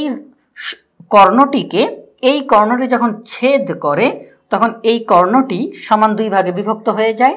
একই রকমভাবে এই কর্ণটিকে যখন এই কর্ণ ছেদ করে তখন এই কর্ণটি সমান দুই ভাগে বিভক্ত হয়ে যায় এবং তারা যেখানে ছেদ করে সেখানে প্রতিটি সমকোণে বিভক্ত হয়। কর্ণদ্বয় পরস্পরকে সমকোণে সমদ্বিখণ্ডিত করে, অর্থাৎ এখানেও 90 ডিগ্রি হয়, এখানেও 90 ডিগ্রি, এখানেও 90 ডিগ্রি, এখানেও 90 ডিগ্রি, অর্থাৎ এখানে প্রতিটি 90 ডিগ্রি করে উৎপন্ন হয়। কর্ণদ্বয় পরস্পরকে সমকোণে সমদ্বিখণ্ডিত করে। আচ্ছা, তাহলে আমরা রম্বস কি সেটা আমরা শিখলাম। রম্বস হচ্ছে এমন একটি সামান্তরিক যার প্রতিটি বাহু সমান এবং বিপরীত বাহুগুলো পরস্পর সমান্তরাল, বিপরীত কোণগুলো সমান, কর্ণদ্বয় পরস্পরকে সমকোণে সমদ্বিখণ্ডিত করে। তাহলে রম্বস আমরা শিখে নিলাম। এখন আমরা আলোচনা করব আয়ত নিয়ে। তাহলে আয়ত কি? আয়ত হচ্ছে এক ধরনের সামান্তরিক, যে সামান্তরিকের একটি কোণ সমকোণ, তাই আয়ত। এখন আপনারা ভাবতে পারেন যে একটি কোণ সমকোণ হলেই সেটা আয়ত, বাকি কোণগুলো কি হবে? মনে রাখতে হবে সামান্তরিকের যদি একটি কোণ সমকোণ হয়, বাকি তিনটি কোণ অটোমেটিক সমকোণ হয়ে যাবে। কারণ সামান্তরিকের যে শর্তগুলো কি? শর্তগুলো হচ্ছে বিপরীত বাহুগুলো সমান হয় এবং বিপরীত বাহুগুলো সমান্তরাল হয়, অর্থাৎ দূরত্ব সমান থাকে। তাহলে আমরা যদি এখানে একটা চিত্র আঁকি আয়তের, তাহলে আমরা একটা আয়তের চিত্র আঁকলাম। তাহলে এটি একটি সামান্তরিক, আমরা বলতে পারি যে একটি সামান্তরিক। এই সামান্তরিকের এখানে যে কোণটা আমরা তৈরি করলাম, এই কোণটা সমকোণ। তাহলে একটি কোণ যদি সমকোণ হয়, বাকি সবগুলো কোণ সমকোণ হয়ে যাবে। কিভাবে? তা হচ্ছে এখানে সমকোণ আকার কারণে এই যে বাহুটা, এই বাহুটার আমরা এখানে যেই বাহুটা আঁকবো অবশ্যই দূরত্ব কিন্তু সমান হইতে হবে। অর্থাৎ এখানে যেই বাহুটা আঁকলাম, এখানে কিন্তু একটা বাহু বাঁকা করে আঁকতে পারবো না, তাহলে সমান্তরাল হবে না। আমরা এখানে সোজা করে আঁকার কারণে এখানেও আমাদেরকে একটা সোজা করে বাহু আঁকতে হবে, যার কারণে এই দুই বাহুর মাঝখানে দূরত্ব সমান থাকবে। তাহলে এখানে যদি আমরা সমকোণ আঁকি, তাহলে এখানেও অটোমেটিক সমকোণ আঁকতে হবে, কারণ সমকোণ না আঁকলে এই বাহুটা বাঁকা হয়ে যাবে, সোজা হবে না। তাহলে এখানে সমকোণ আঁকতে হবে। আবার সামান্তরিকের বিপরীত কোণগুলো সমান হয়, সামান্তরিকের বিপরীত কোণগুলো সমান হয়। তাহলে এই কোণ যত হবে তার বিপরীত কোণ তত হবে। তাহলে এটা তো 90 ডিগ্রি, তাহলে এটাও 90 ডিগ্রি অর্থাৎ সমকোণ। এটা 90 ডিগ্রি, তাহলে এটাও 90 ডিগ্রি অর্থাৎ সমকোণ। তাহলে আয়তের আমরা কি জানি? আয়তের সামান্তরিকের একটি কোণ সমকোণ হলে তাকে আমরা আয়ত বলবো। আবার আরেকভাবে বলতে পারি যে আয়ত হলো এমন একটি সামান্তরিক যার প্রত্যেকটি কোণ সমকোণ। আয়ত হলো এমন একটি সামান্তরিক যার প্রত্যেকটি কোণ সমকোণ। তাহলে আয়ত আমরা কি বলবো? আয়ত হচ্ছে এমন একটি সামান্তরিক যার প্রত্যেকটি কোণ সমকোণ এবং বিপরীত বাহুগুলো সমান এবং সমান্তরাল। আয়তের কিন্তু সবগুলো বাহু সমান থাকে না, আয়তের বিপরীত বাহুগুলো সমান থাকে, বিপরীত বাহুগুলো সমান থাকে এবং সমান্তরাল থাকে। তাহলে আয়ত আমরা শিখলাম। এখন আয়তের যে কর্ণগুলো, আমরা যদি এখন এখানে কর্ণ আঁকি, একটি কর্ণ এবং এখানেও একটি কর্ণ আঁকলাম। সবার প্রথমে আমরা একটা আয়তের নাম দেই ABCD, একটি আয়ত। এই আয়তের আমরা দুইটি কর্ণ, একটি কর্ণ হচ্ছে AD কর্ণ আর একটি কর্ণ হচ্ছে BC কর্ণ। তাহলে এই যে দুইটি কর্ণ আঁকলাম, এই দুইটি কর্ণ উভয়ই সমান হবে, কর্ণ দুইটি পরস্পর সমান এবং এই দুইটি কর্ণ তারা যেখানে ছেদ করে সমদ্বিখণ্ডিত হয়ে যায়। একটি কর্ণ আরেকটি কর্ণকে যখন ছেদ করে তখন সমদ্বিখণ্ডিত হয়ে যায়, অর্থাৎ আগের যে কর্ণটি রয়েছে সেটি দুই ভাগে ভাগ হয়ে যায়, এই যে কর্ণটি এটিও সমান দুই ভাগে বিভক্ত হয়ে যায়। তাহলে আয়তের কর্ণগুলো সমান এবং যখন ছেদ করে তখন তারা সমদ্বিখণ্ডিত হয়। তাহলে আয়ত বলতে আমরা কি বুঝলাম? যে সামান্তরিকের একটি কোণ সমকোণ, অথবা আয়ত হলো এমন একটি সামান্তরিক যার প্রত্যেকটি কোণ সমকোণ, বিপরীত বাহুগুলো সমান এবং সমান্তরাল, কর্ণদ্বয় সমান এবং যখন তারা একে অপরকে ছেদ করে তখন তারা সমদ্বিখণ্ডিত হয়ে যায়। তাহলে আমরা আয়ত নিয়ে আলোচনা করলাম। এখন আমরা আলোচনা করব আমাদের সর্বশেষ টপিক, তা হচ্ছে বর্গ নিয়ে। বর্গ কি? বর্গ হচ্ছে এক ধরনের আয়ত, বর্গ এক ধরনের আয়ত, কিন্তু বর্গের ক্ষেত্রে আরেকটা বৈশিষ্ট্য অতিরিক্ত। সেটা কি? সেটা হচ্ছে বর্গ হলো এমন একটি আয়ত যার সবগুলো বাহু সমান, সবগুলো বাহু সমান। আয়তের ক্ষেত্রে কিন্তু সবগুলো বাহু সমান হয় না, বিপরীত বাহুগুলো সমান হয় কিন্তু সবগুলো বাহু সমান না। কিন্তু বর্গ এমন একটি আয়ত যার সবগুলো বাহু সমান হয়। আমরা এখানে একটা চিত্র আঁকবো এখন। তাহলে আমরা এখানে একটা বর্গের চিত্র আঁকলাম।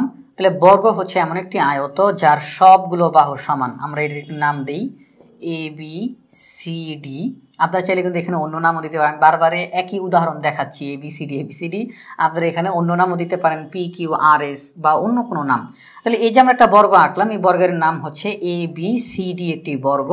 এই বর্গের সবগুলো বাহু সমান, AB বাহু, BD বাহু, CD বাহু এবং AC বাহু, সবগুলো বাহু পরস্পর সমান এবং এখানে আমাদের যে কোণগুলো উৎপন্ন হয়েছে এই বর্গের মধ্যে, এই সবগুলো কোণ সমান এবং শুধু সমানই না, সবগুলো সমকোণ। এটাও একটা বৈশিষ্ট্য যে বর্গের সবগুলো বাহু সমান থাকে এবং এখানে যেই কোণগুলো থাকে প্রত্যেকটি কোণ সমকোণ হয়, যার কারণে তাহলে সমকোণ সমকোণ সমকোণ সমকোণ 4 সমকোণ, তাহলে 4 সমকোণ বলতে বোঝানো হয় 360 ডিগ্রি, 90 গুণ 4 অর্থাৎ 360 ডিগ্রি। তাহলে বর্গ হচ্ছে এমন একটি আয়ত যার সবগুলো বাহু সমান এবং বিপরীত বাহুগুলো সমান্তরাল। এই বাহু এবং তার বিপরীত বাহু সমান্তরাল, এই বাহু এবং তার বিপরীত বাহু সমান্তরাল। তাহলে বর্গ হলো এমন একটি আয়ত যার সবগুলো বাহু সমান, বিপরীত বাহুগুলো সমান্তরাল এবং প্রত্যেকটি কোণ সমকোণ।